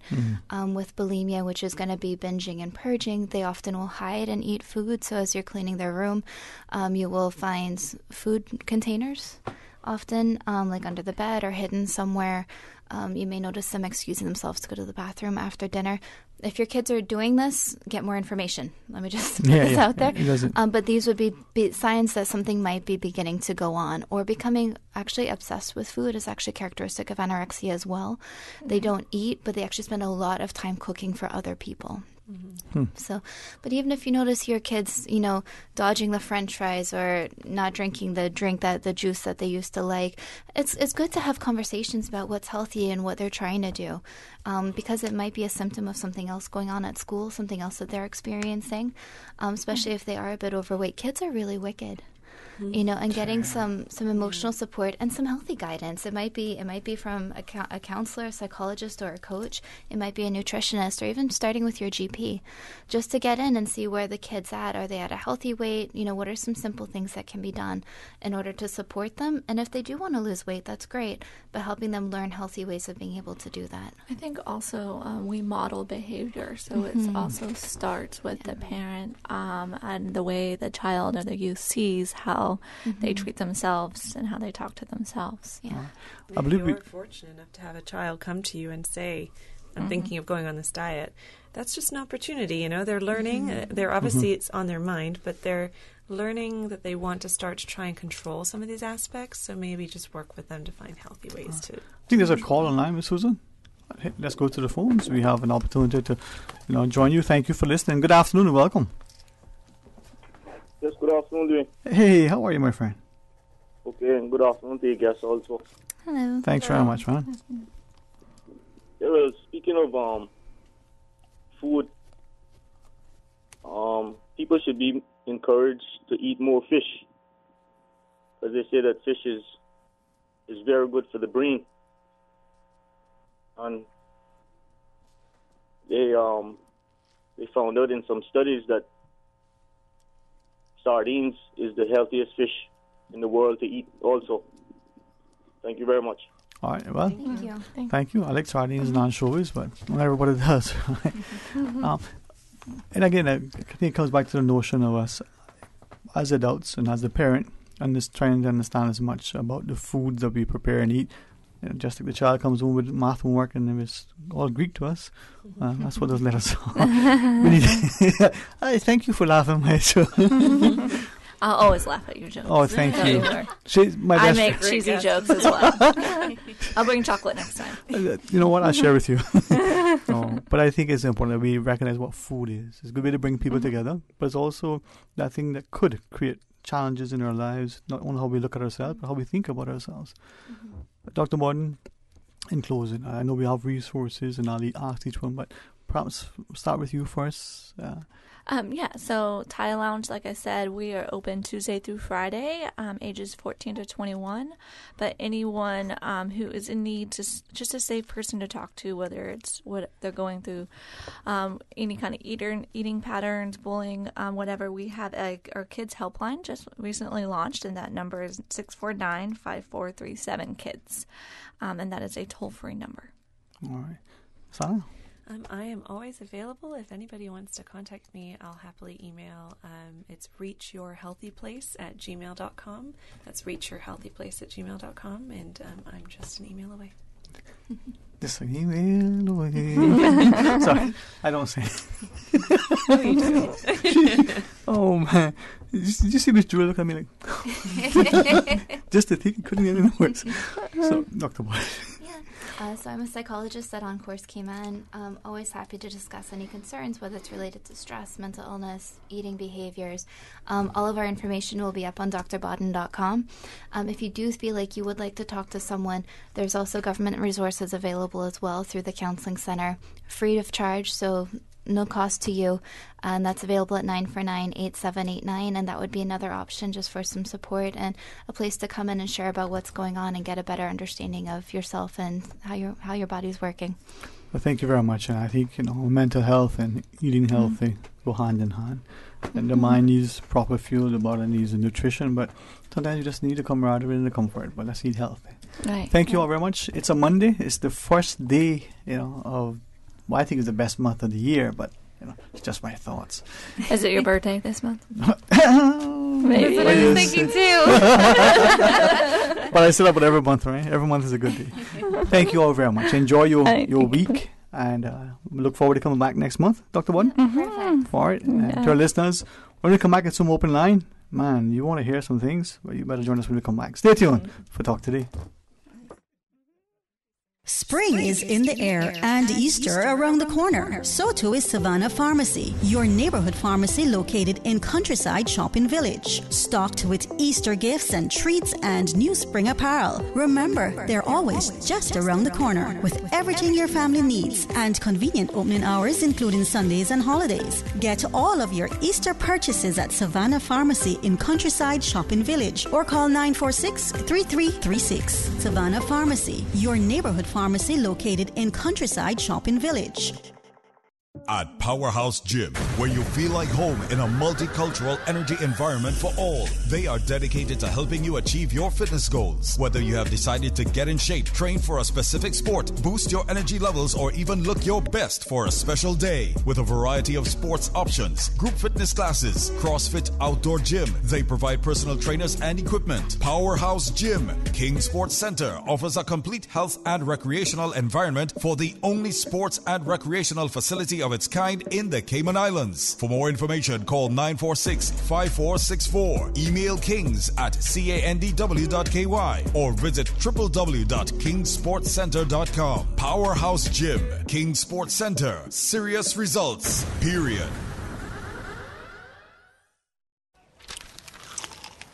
Excuse me, I noticed you from afar. Really? Me? Well, not you. The KFC sandwich you're eating? Oh, Zinger. Sorry, I'm not trying to be funny. No, it's called the Zinger Sandwich. Crunchy, juicy, 100% chicken breast, crisp lettuce, sweet mayo on a seeded bun with a little zing. KFC's chicken is not factory breaded, frozen and refried like the Burger Boys. Customize your KFC Zinger and dip it in barbecue sauce. Wow, now I'm starting to notice you too. KFC, it's finger licking good. This Easter weekend, the Cayman Islands will welcome the rest of the Caribbean, and you do not want to miss it.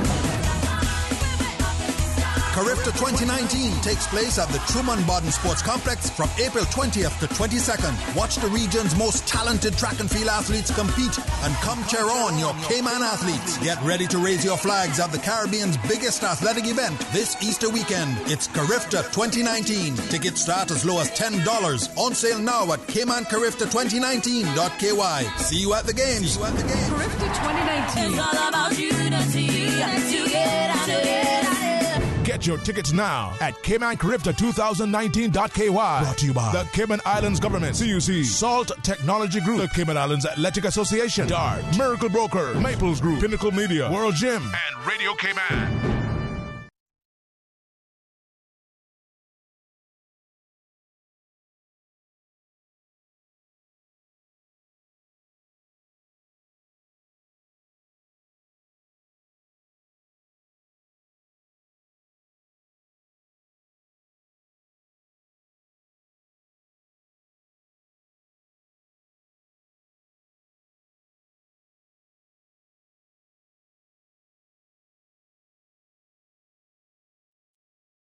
We are Radio Cayman, and this is how we wake you up in the morning. Praise time.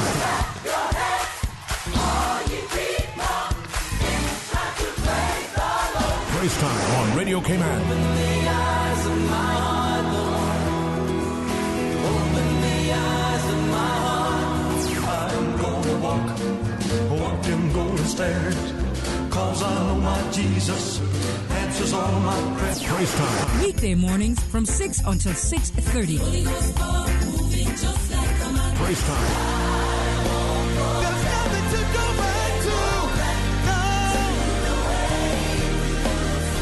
Jesus in the morning, for the God of the mountain is still God in the valley. Shout with joy to God, all the earth sing glory to His name.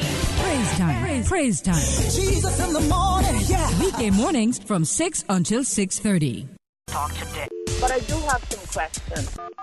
Talk today. Cayman Islands' foremost listeners participation program. Talk today. Because there are more questions than answers. What the public is saying. Waiting to take your calls right now. Sterling Dwayne Ebanks.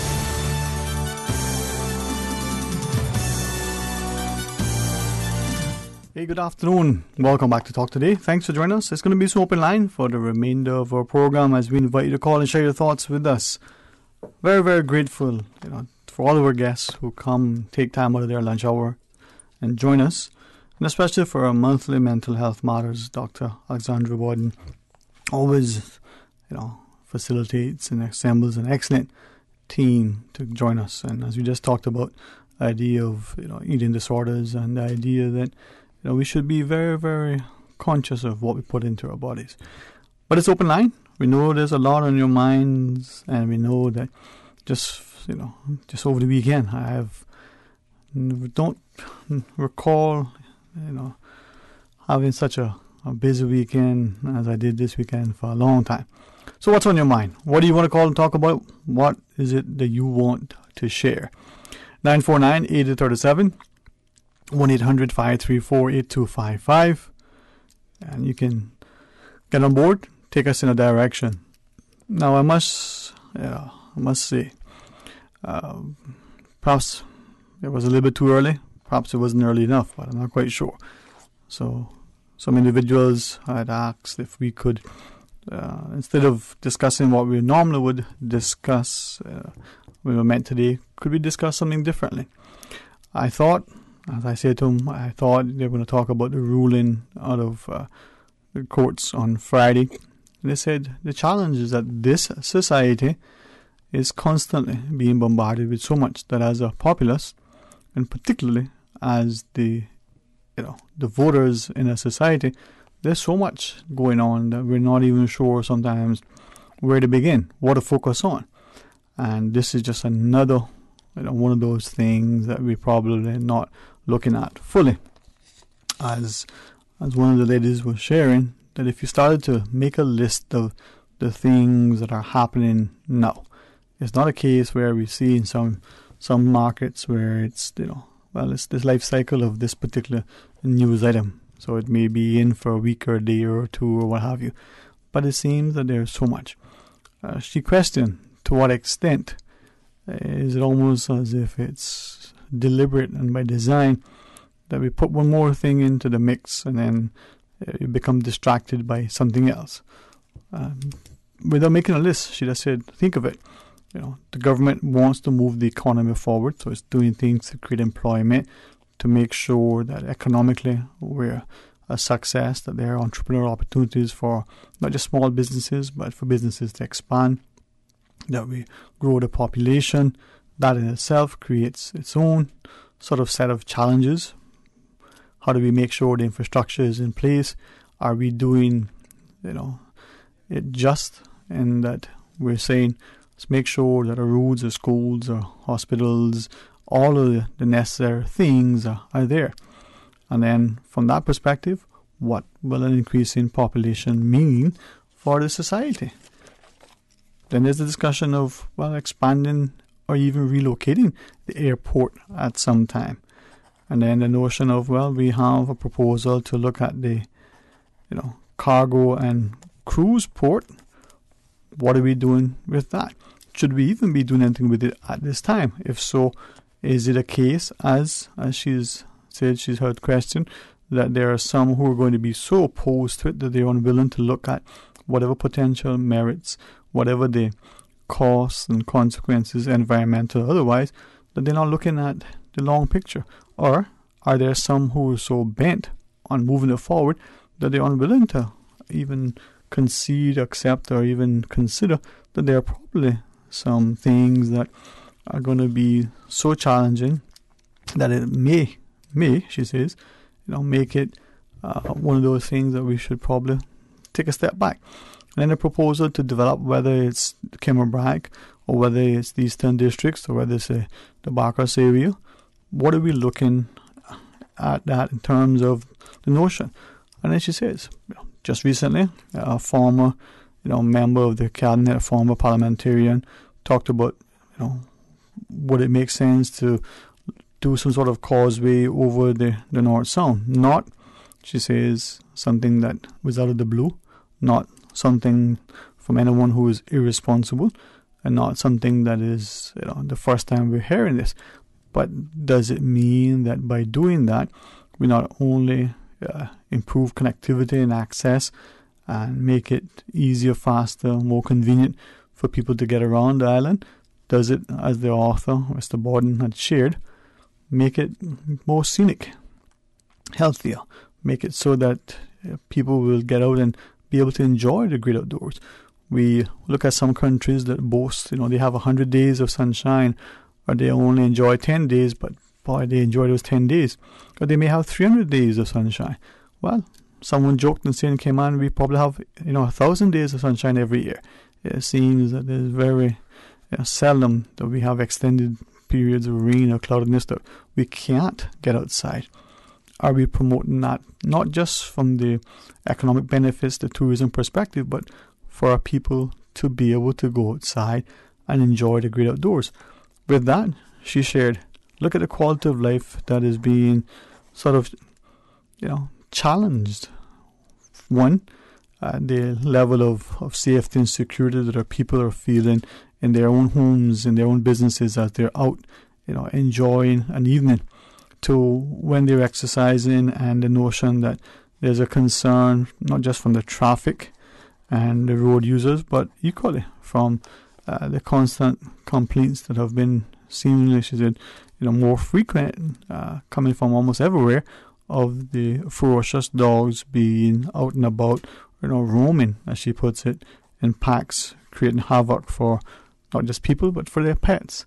And then she said, to top it all off, the notion that our education system seems to be under threat, not just from the perspective that our teachers have complained about insufficient resources, parents are questioning whether the students are being given opportunities, but she says, equally, if we look at the recent reports, her question is it deliberate that we have reviewed the public education system and been very condemning?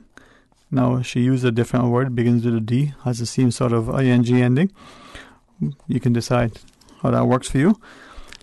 But in condemning the public education system, we seem to be willing to make any concession, to gloss over anything, and to somehow glorify the private education system. Is that because there's such a great disparity that the private is so much better than the public?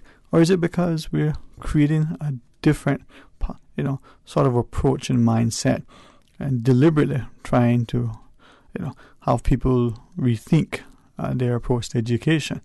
And at the end of the day, where is the politician? How is the politician, supposed to think and act? She shared, on one hand, if they're going to try to make sure that they speak to the voter, because at the end of the day, if it's truly a democracy and a free and a fair election, then the voter's approval, the voter's X, as it were, on election day, will determine whether the person is re-elected or elected. But the funding and the financing of the special interest group, that sort of financial benefactor, may be the be all and the end all, because without that, this person or this group, this party, probably won't even get notice by the voter. So where is that? It's open line 949-8037. Let's go to our phones. Welcome. You're on Talk Today. Hello. Hi. Good afternoon. Good afternoon, Dwayne. Good afternoon to everyone there. I don't know if you have any guests. It is open line. It's just us.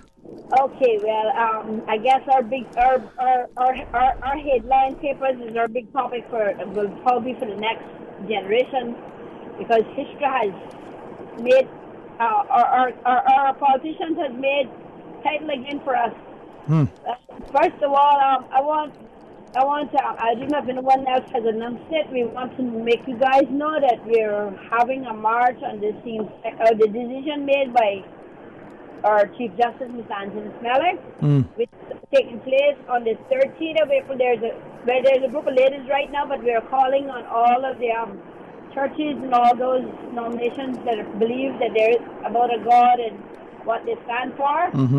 What our Constitution stands for. So it's taking place on the steps of the court of the Legislative Assembly on the 13th. 13th of April between 4 and 6. And so far, thank God, we've got the Seventh-day Adventist congregation that has been number one. We want to see how much more churches is going to come out and support us. And they're willing, they say, although it's their Sabbath, they're there to stand there for God. It's a God's work, and they're going to be there. So let's see how much we can challenge the rest of churches now to see if they're going to be man or woman enough to come up and stand for what they believe in, for God. Okay. If I can ask you, from what you have either read in the media or heard in the media or from other people, the ruling from the courts on Friday, what does that mean to you? Does that mean that now the law has changed? What is your understanding of that? Well, the law has not changed. As far as I'm concerned, it's just a ruling, and he is emphasizing now for it to be into law. Okay.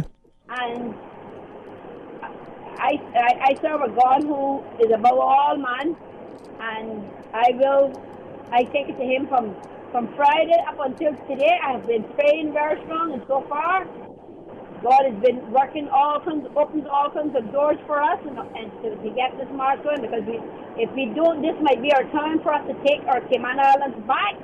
And if we don't do it this one, God forbid us all, because God is angry with us, and He is going to send something at us. Because we are going like the rest of the world, we can see that the rest is being destroyed in all shapes and forms.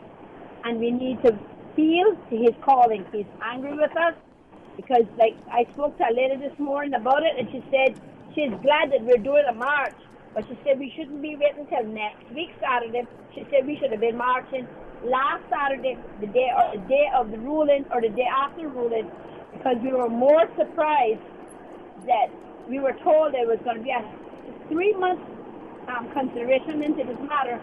And I don't even think we completed 1 month, or if we just barely did a month. So we want to know, all of a sudden, how come this came down to such a short notice to give us this ruling? That's number one. Number two, I hear him ringing the tune about, well, this was from Prince Charles. As far as I'm concerned, they are liars. Prince Charles never told nobody such things, because he would be breaching his rules, and he's no fool. But what they need to also preach, since they say they're going by what Prince Charles told them, if they go back into the BBC News paper this morning, that Prince Charles made a speech on BBC News, and he said that he visited the Cayman Islands. It is a beautiful island, but the politicians want to dredge out our harbor, and he is telling the people not to do it because it will destroy our environment. Are they going to listen now to Prince Charles, or they won't listen to Prince Charles, where he said the same-sex marriage must be approved because of human rights? So let's see if it's just a Prince Charles story, or this is our position. As far as I'm concerned, Smelly didn't get no approval from Prince Charles. He got his ruling from his politicians. My opinion, should be ashamed of themselves to make such a ruling, knowing that our Constitution is the highest law of the land, and they just reached it for the almighty dollar, because it's nothing else but the dollar. Yeah. Now, if I can ask, I mean, I understand your perspective, but what is it about this that would get the public to march, but the port, for instance, the notion of dredging up Barcas, the idea of the iconic tower, I mean, there are some who shared the arrogance of even proposing that, not just the physical, blight on the landscape, the crime, all these other things, the education system. How come we are able to mobilize and be so emotive with this thing, but we're not looking at these other things? You're 100% right. We should have been, like I said, and I guess you can remember more than one occasion, I said, our people are asleep and they need to wake up. And maybe this is their wake-up call for us now. Maybe this is their wake-up call because they were asleep for a long time. I mean, I can remember Emilio getting on the radio and saying when he was the host for the radio, he said he had 10 people in Cayman that called into the talk show every day voicing their opinion. Only 10 people out of a population of about 60. So, and if you listen now, it's probably the same 10 people that some of them now already passed off. A few of them have passed off. And we're back now to the same thing. Right. So now this might be our wake-up call. God might have sent this now for us to be a wake-up call to let us realize that it's coming home to us. Remember, it might not affect Anthony Smelly today, but he must remember he got children, and it's a possibility to have grandchildren.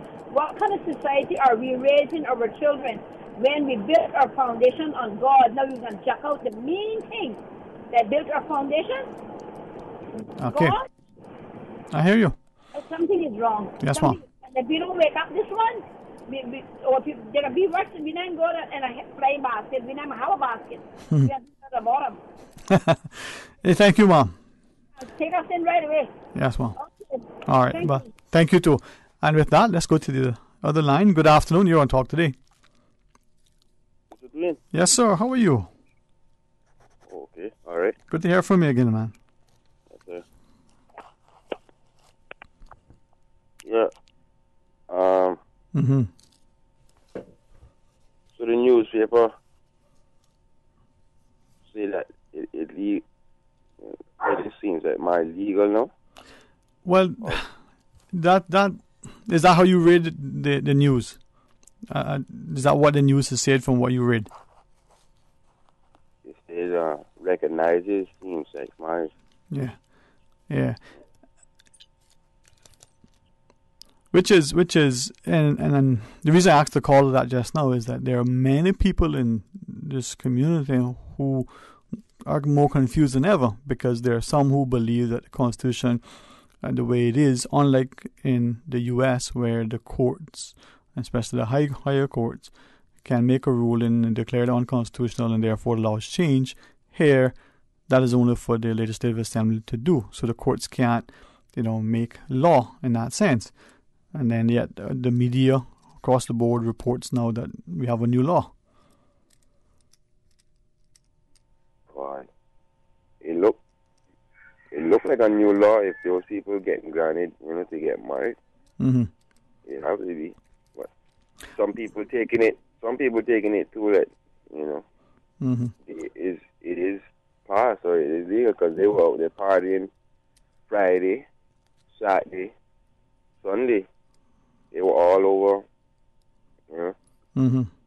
But it is just the Grand Court. I mean, we have the Court of Appeal, we have the Privy Council. Now, it's not a question of saying this right, that's wrong.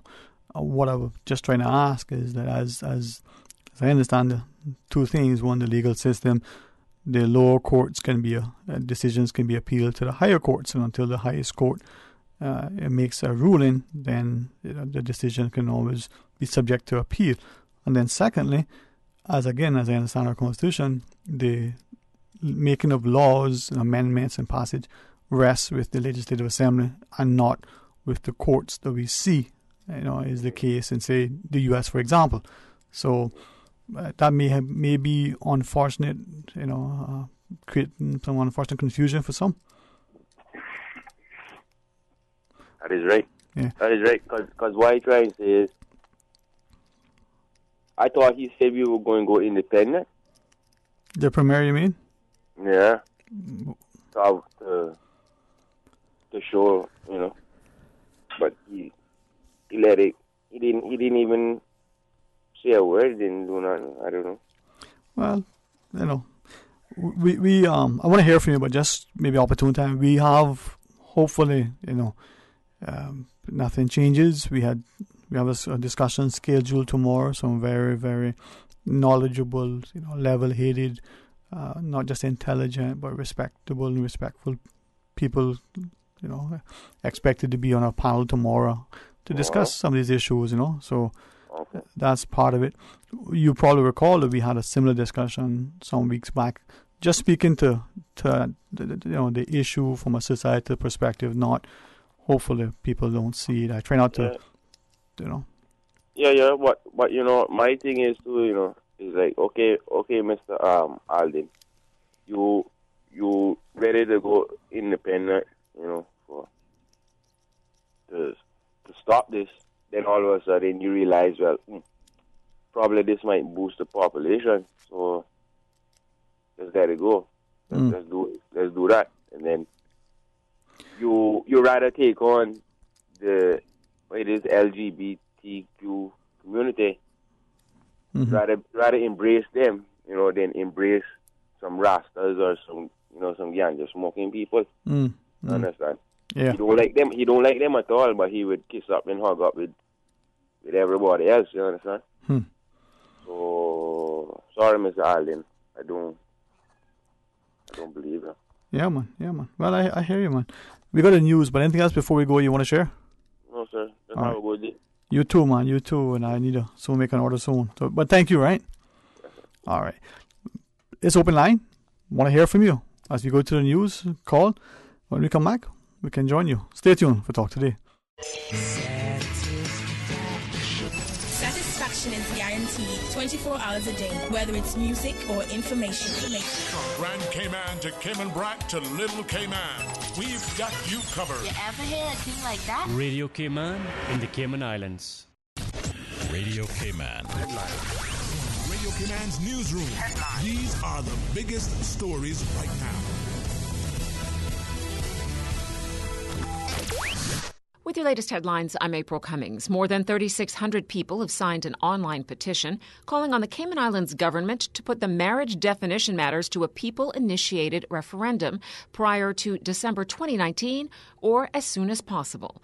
On Friday, the Chief Justice ruled Cayman's constitution violated the human rights of same-sex couples and redefined the definition of marriage.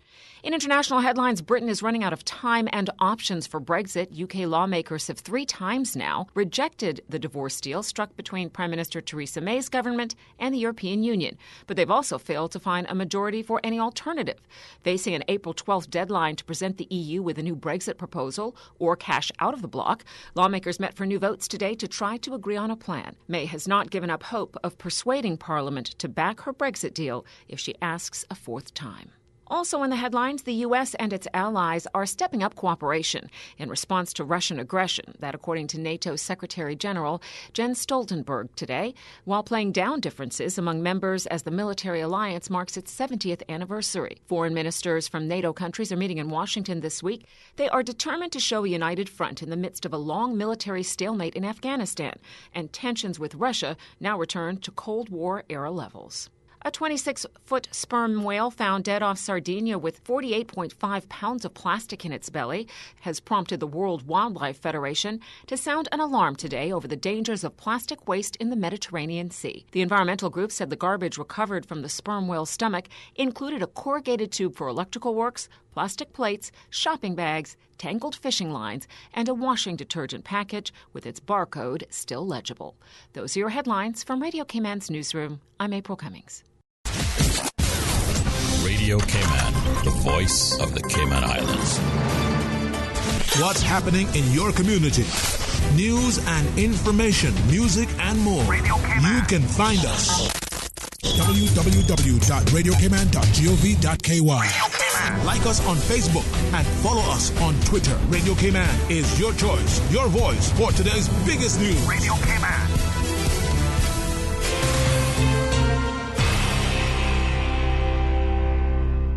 Talk today. But I do have some questions. Talk today. Cayman Islands' foremost listeners' participation program. Talk today. Because there are more questions than answers. What the public is saying. Waiting to take your calls right now. Sterling Dwayne Ebanks.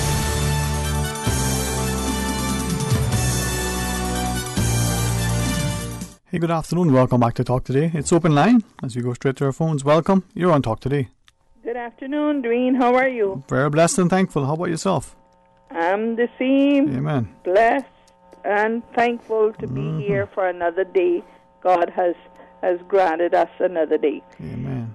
This is my opinion. I'm not speaking for anyone else. We have so many things facing us as a country, the dock, unemployed people, and yet many people is going on ridiculous about the ruling on Friday.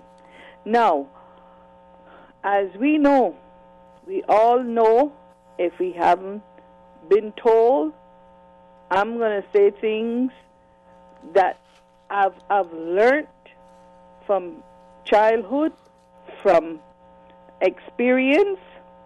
We all know that here in the Cayman Islands, we tap ourselves in the chest and call ourselves Christian society, but yet we tell our children to love everybody.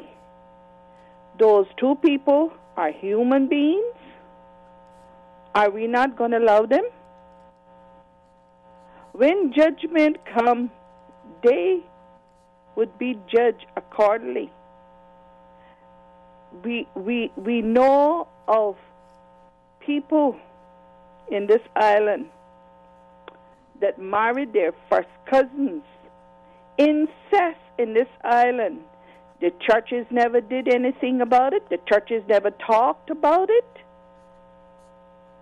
Families after families. We know of pastors molesting their daughters, pastors molesting people that is young girls that is not, and boys that is not even family to them.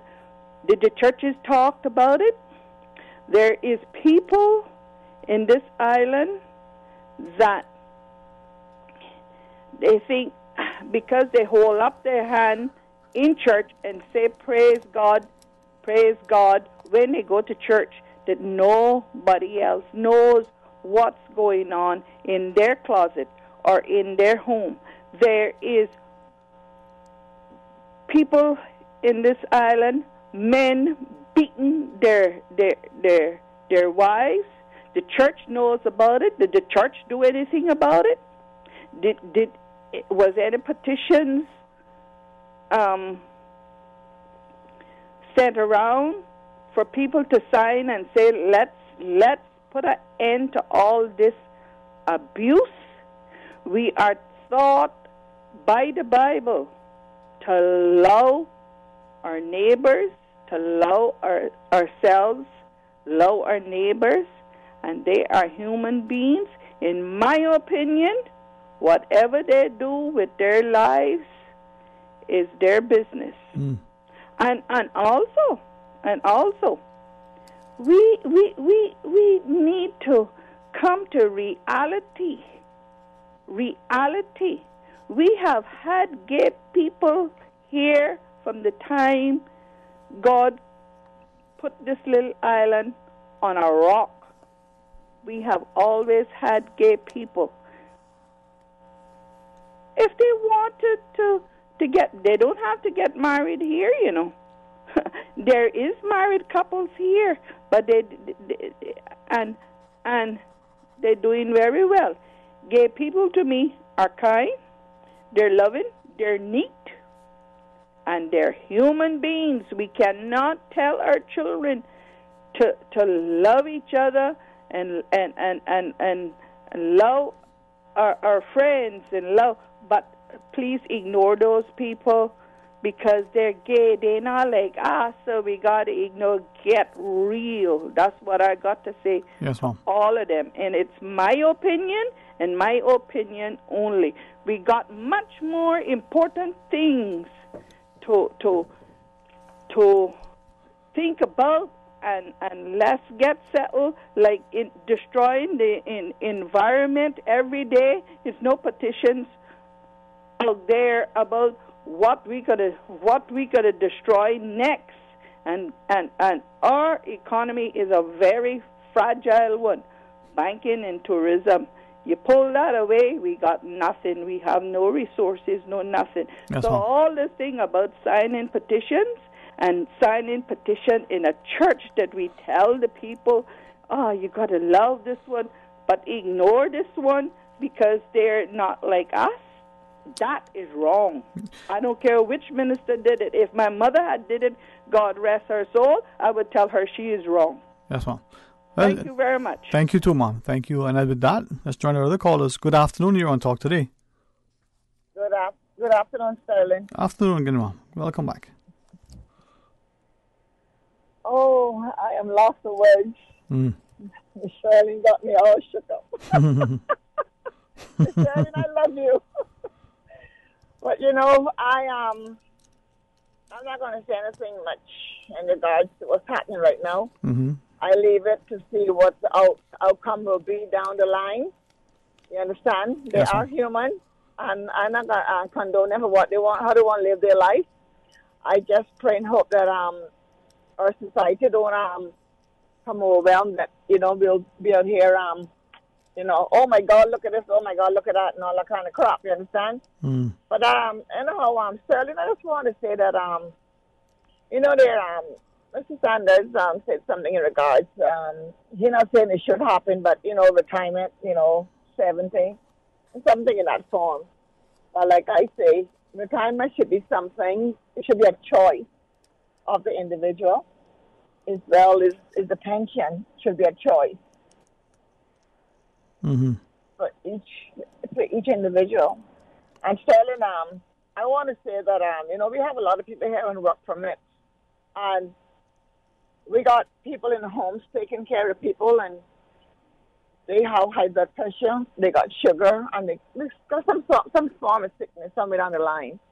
And I feel that when we bring anybody here to our island to work, and even those of us that work in here, we should have at least a yearly checkup. And I notice a lot of people here don't get no yearly checkup. And, some jobs does randomly urine tests here and there for the staff. And I think, certainly we need something like that in the making, because, like Ms. Shirley said, we got some of the things here that need to be looked into more. Right. And we're looking into, we ignore certain things and pick up the other things that sometimes don't have any beneficial to the island or to the individuals. Right. And sometimes when our people that's on work permit get sick, sometimes it tends to become a government issue. They got to find money to send that individual off island because the insurance they have is so minimum, it can't really do anything for them. So I think,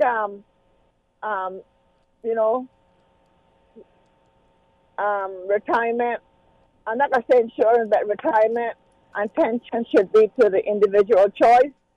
And they should be able to know how to go about saving their money for the future, like we did many years ago. When you get paid, you go to the bank, you put $50 away, and when you went back to the bank, constantly going, after 5 years or so, you got a couple $1,000 in the bank. Right. You understand? Because sometimes when these guys leave here to go home, they're going to wait all a year or 2 years to get their pension. And I don't think that is right for these people to come here and work and got to wait so long for the pension. And even us that live here has to wait so long for our pension. You understand? And pension would be something enjoyable. But by the time you get it, you end up paying off bills with it and all that kind of crap. You can't even travel. But I just want to say that the next 2 years is election, and we just got to wait and see what's going to happen. And I tell you one thing, Sterling, if what happened on Friday don't wake up this island, plus the government, what the government going to do for us in this situation, I don't know, and I'm not going to even try to ask. I'm just hoping I get a good surprise, and it's a good surprise that everybody here will be satisfied to a certain extent. And And Sterling, I say, what's going to probably happen if this thing is really real and true? I'm not reading no papers. I'm just actually going to what the news saying on radios or whatever. I don't read no newspapers. That if this thing really got to be here, you can look to see a lot of ratings coming here to this island, and it's going to be all a money-making situation. You understand? We're not going to look at the who's going to be looking at it, what the children going to be seeing, and all that kind of stuff. It's going to be a money-making something for marriage, the hotels, the car rentals, the taxi drivers, and so forth, the grocery stores. It's got to be a money-making, I think, in down the line if it comes to a full head.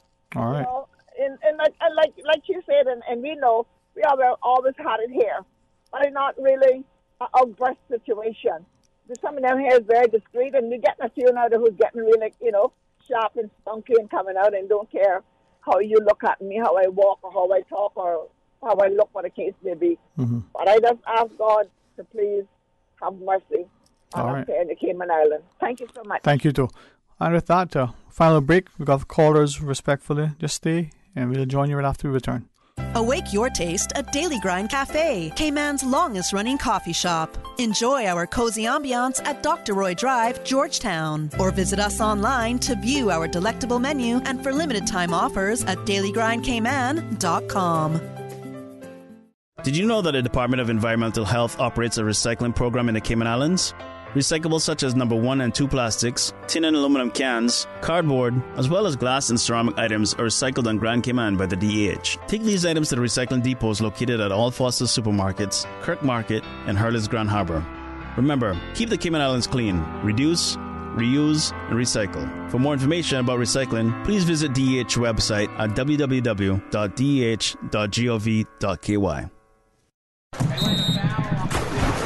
This Easter weekend, the Cayman Islands will welcome the rest of the Caribbean, and you do not want to miss it.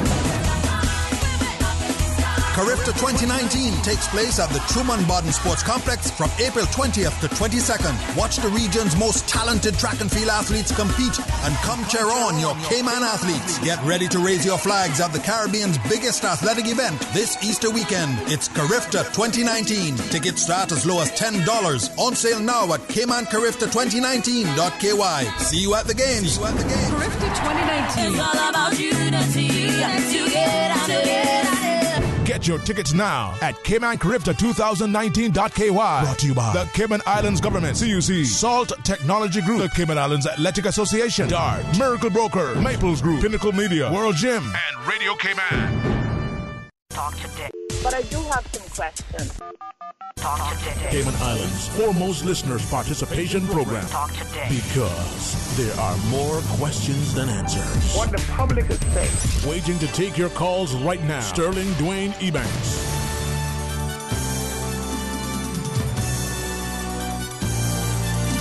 Hey, good afternoon. Welcome back to Talk Today. Thanks so much for joining us. It is open line. We have a number of callers. Welcome. Good afternoon. You're on Talk Today. Good afternoon, Dwayne. Hey, good afternoon. How are you today, my friend? All right, and you? Very thankful. Blessed indeed. Dwayne, this decision by the Chief Justice, I think everyone knows that we have in this country a constitution should be respected because the majority of the people of this country in a referendum vote for that constitution. In a democracy, that constitution is as a holy book, should be respected.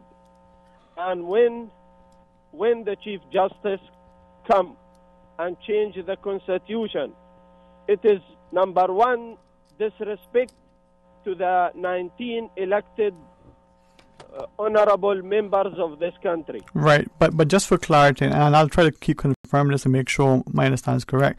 The judges or judiciary can't, in this sense, make law in that sense. They can't change the constitution.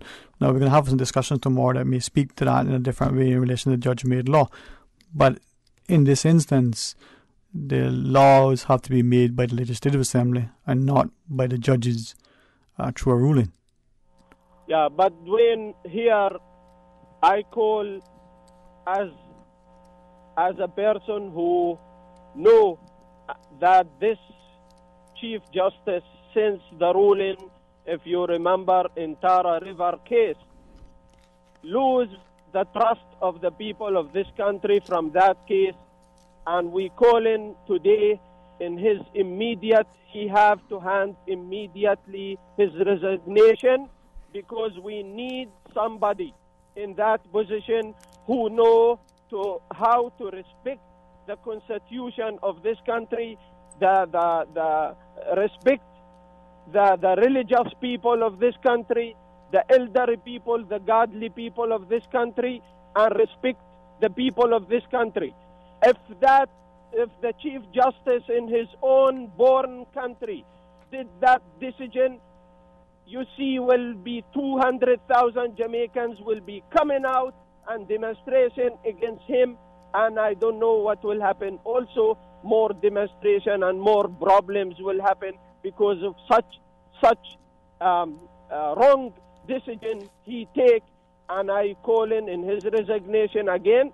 And the second thing, I'm calling in this country to unite behind the Honorable Premier of this country, because I know this government from reliable source, they're going to appeal from very reliable source that the government decide to appeal this case, and they decide to fight it, even though it's going to cost the taxpayers of this country so much money.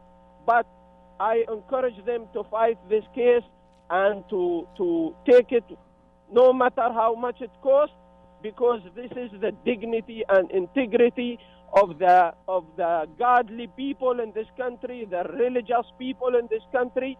And I urge the churches and every religion in this country to back and stand behind the government, because we have all to be united today. Right. Today, united behind the Honorable Premier to fight against such evil and and disgrace, shameful thing. This they need to implement in this country. It is a very shame and very disgrace in this country for a man to marry man or a woman to marry woman. Right. Disgrace and shameful. Well, thank you for sharing that, and appreciate your input as we join the next caller. Good afternoon. You're on Talk Today. Yeah, this is it. Hey, my friend. Yeah, no, sorry, I had a call back. That's okay, man.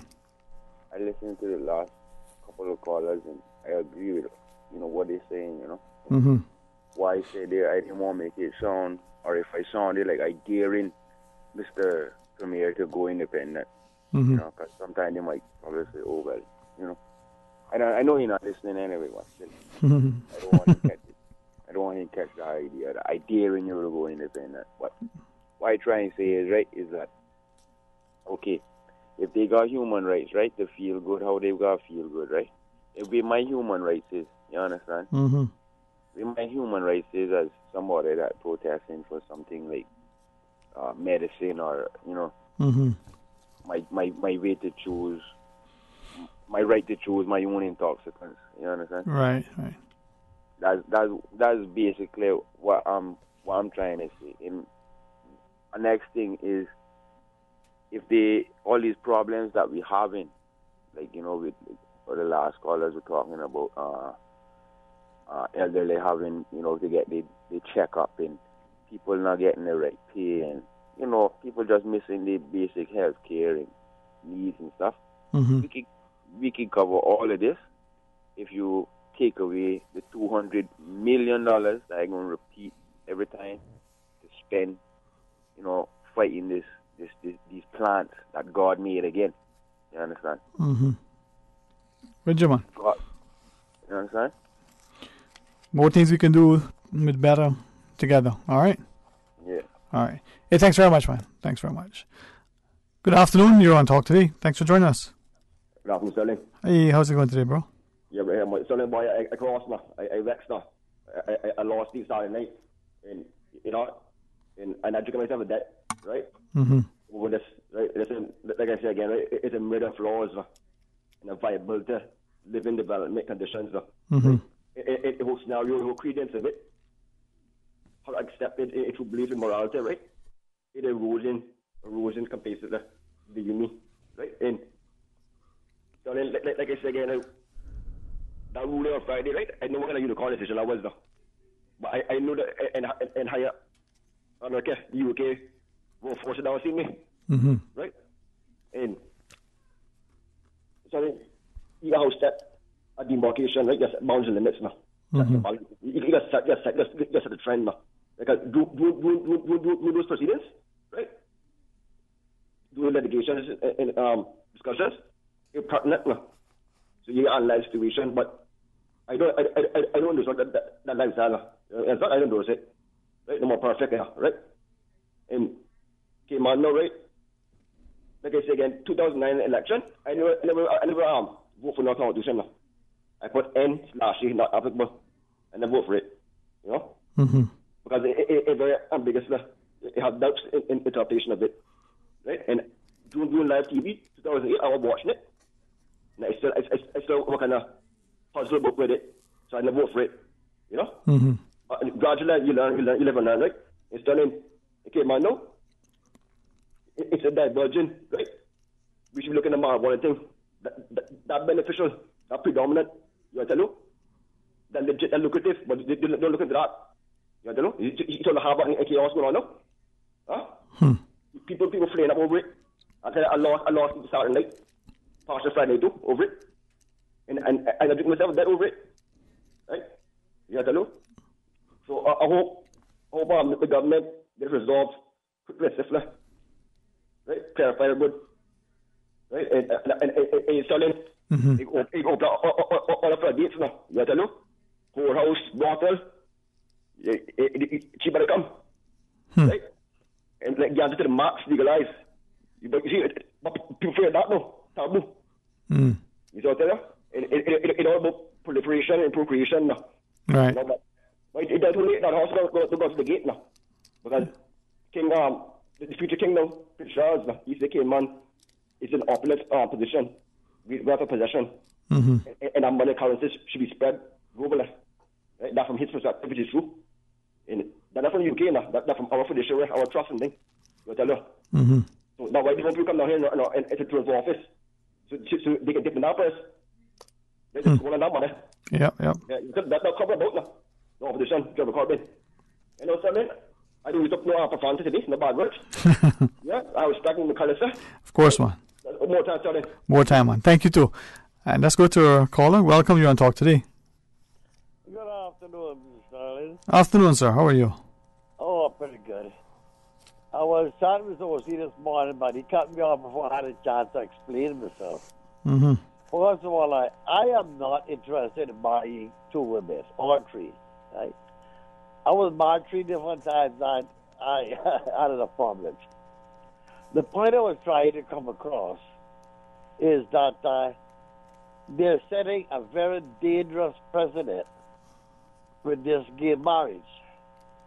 Because they're coming in, I mean, the only point I got across here this morning is that is a marriage of convenience, which was also against us. The gay marriage is against the laws of nature and against the Bible. Right? Now, if they have that being legal, then it is not difficult for someone else to come in and quote the many people had different wives in the Bible. They quote animal kingdom in as most females and male, and all about the human rights and all that. It would not be very difficult to get it passed that you can have 2 or 3 wives. Especially if you're a Muslim with the religion, you can bring in religious freedom and all that thing, right? Also, the legalization of marijuana. That is real against our human rights. It is not half as harmful as cigarettes or alcohol. Things like this. Once they set a precedent for something like gay marriages that I'm sure more than 80% of the population is against, you cannot have laws like this. We're going against the wishes of the people. are going against the established morals and things of our religion just because a few corrupt people want to indulge in, not just government can do that, want to get legal so they can get Cuban status. It's absolutely ridiculous. And I'm fearful that if this passes, our crime rate most likely will increase. How so? A lot of people are like the people that were in Brunei, where they pass now that if you have a homosexual act, they simply kill you. But that's not the nature and psyche of our people, is it? No. We have many other nationalities here. Half of the population are Jamaicans. I'm not sure if that's the statistic, but... And there are cases in Jamaica where they have killed people because they were supporting homosexuals. This is a fact. I'm not saying just them, but in other many countries here who are very strongly against it. Mm. And they be Africans think very well. They have lived in this island for many years. It is well known, some in the churches, the choir, and taxi drivers, and met all over the place. I think I call you one name that is a very common name, and everybody knows exactly what I'm talking about. And they were not fought against or anything. Eh? Mm-hmm. But when you get into the sanctity of marriage, which is one of the holy sacraments of in the Bible, this is a home, affecting your home life. And you look at the prophecies that say, when you see the abomination of desolation, which is Deuteronomy, stand in the holy place, then the end is there. Mm-hmm. Well, and look at the amount of the Catholic Church. Yeah. How many thousands of young people they are molested? There certainly are. I mean, some serious challenges that the society could be addressing, as one of the earlier callers indicated. Now, appreciate you sharing. Tomorrow we're going to have we have a scheduled discussion. Hopefully, we can bring some well-needed insight. The panel that we have attempted to assemble should be one that is respected, and certainly bringing forward a sense of fairness and balance. So thank you for sharing. We invite you and others to join us again tomorrow for Talk Today right after the midday news. We get a chance to hopefully speak to the issue and focus on the principle, the policy, the law, and maybe not so get caught up into the emotion, not get caught up into the whole notion of people, but look at this thing from that perspective. Hey, 949-8037 or 949-6990. Make a note of those numbers because we want you to call and share your thoughts with us. Invite you to come back tomorrow for Talk Today right after the midday news and midday meditation. And that's going to be our discussion. It may be for a long time to come. Let's not ignore the other pressing issues as callers have shared, from the traffic to infrastructure to education to our environment to the cost of developing, whether it's the port, the cruise cargo or airport. Let's know what are the issues facing our country. Enjoy the week. Be productive, be cheerful, be blessed.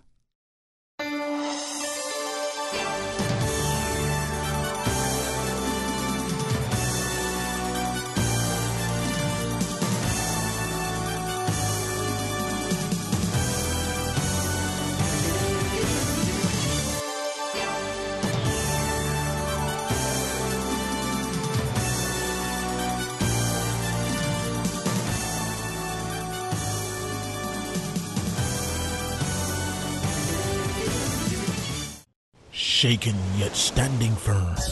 This is Radio Cayman in the Cayman Islands.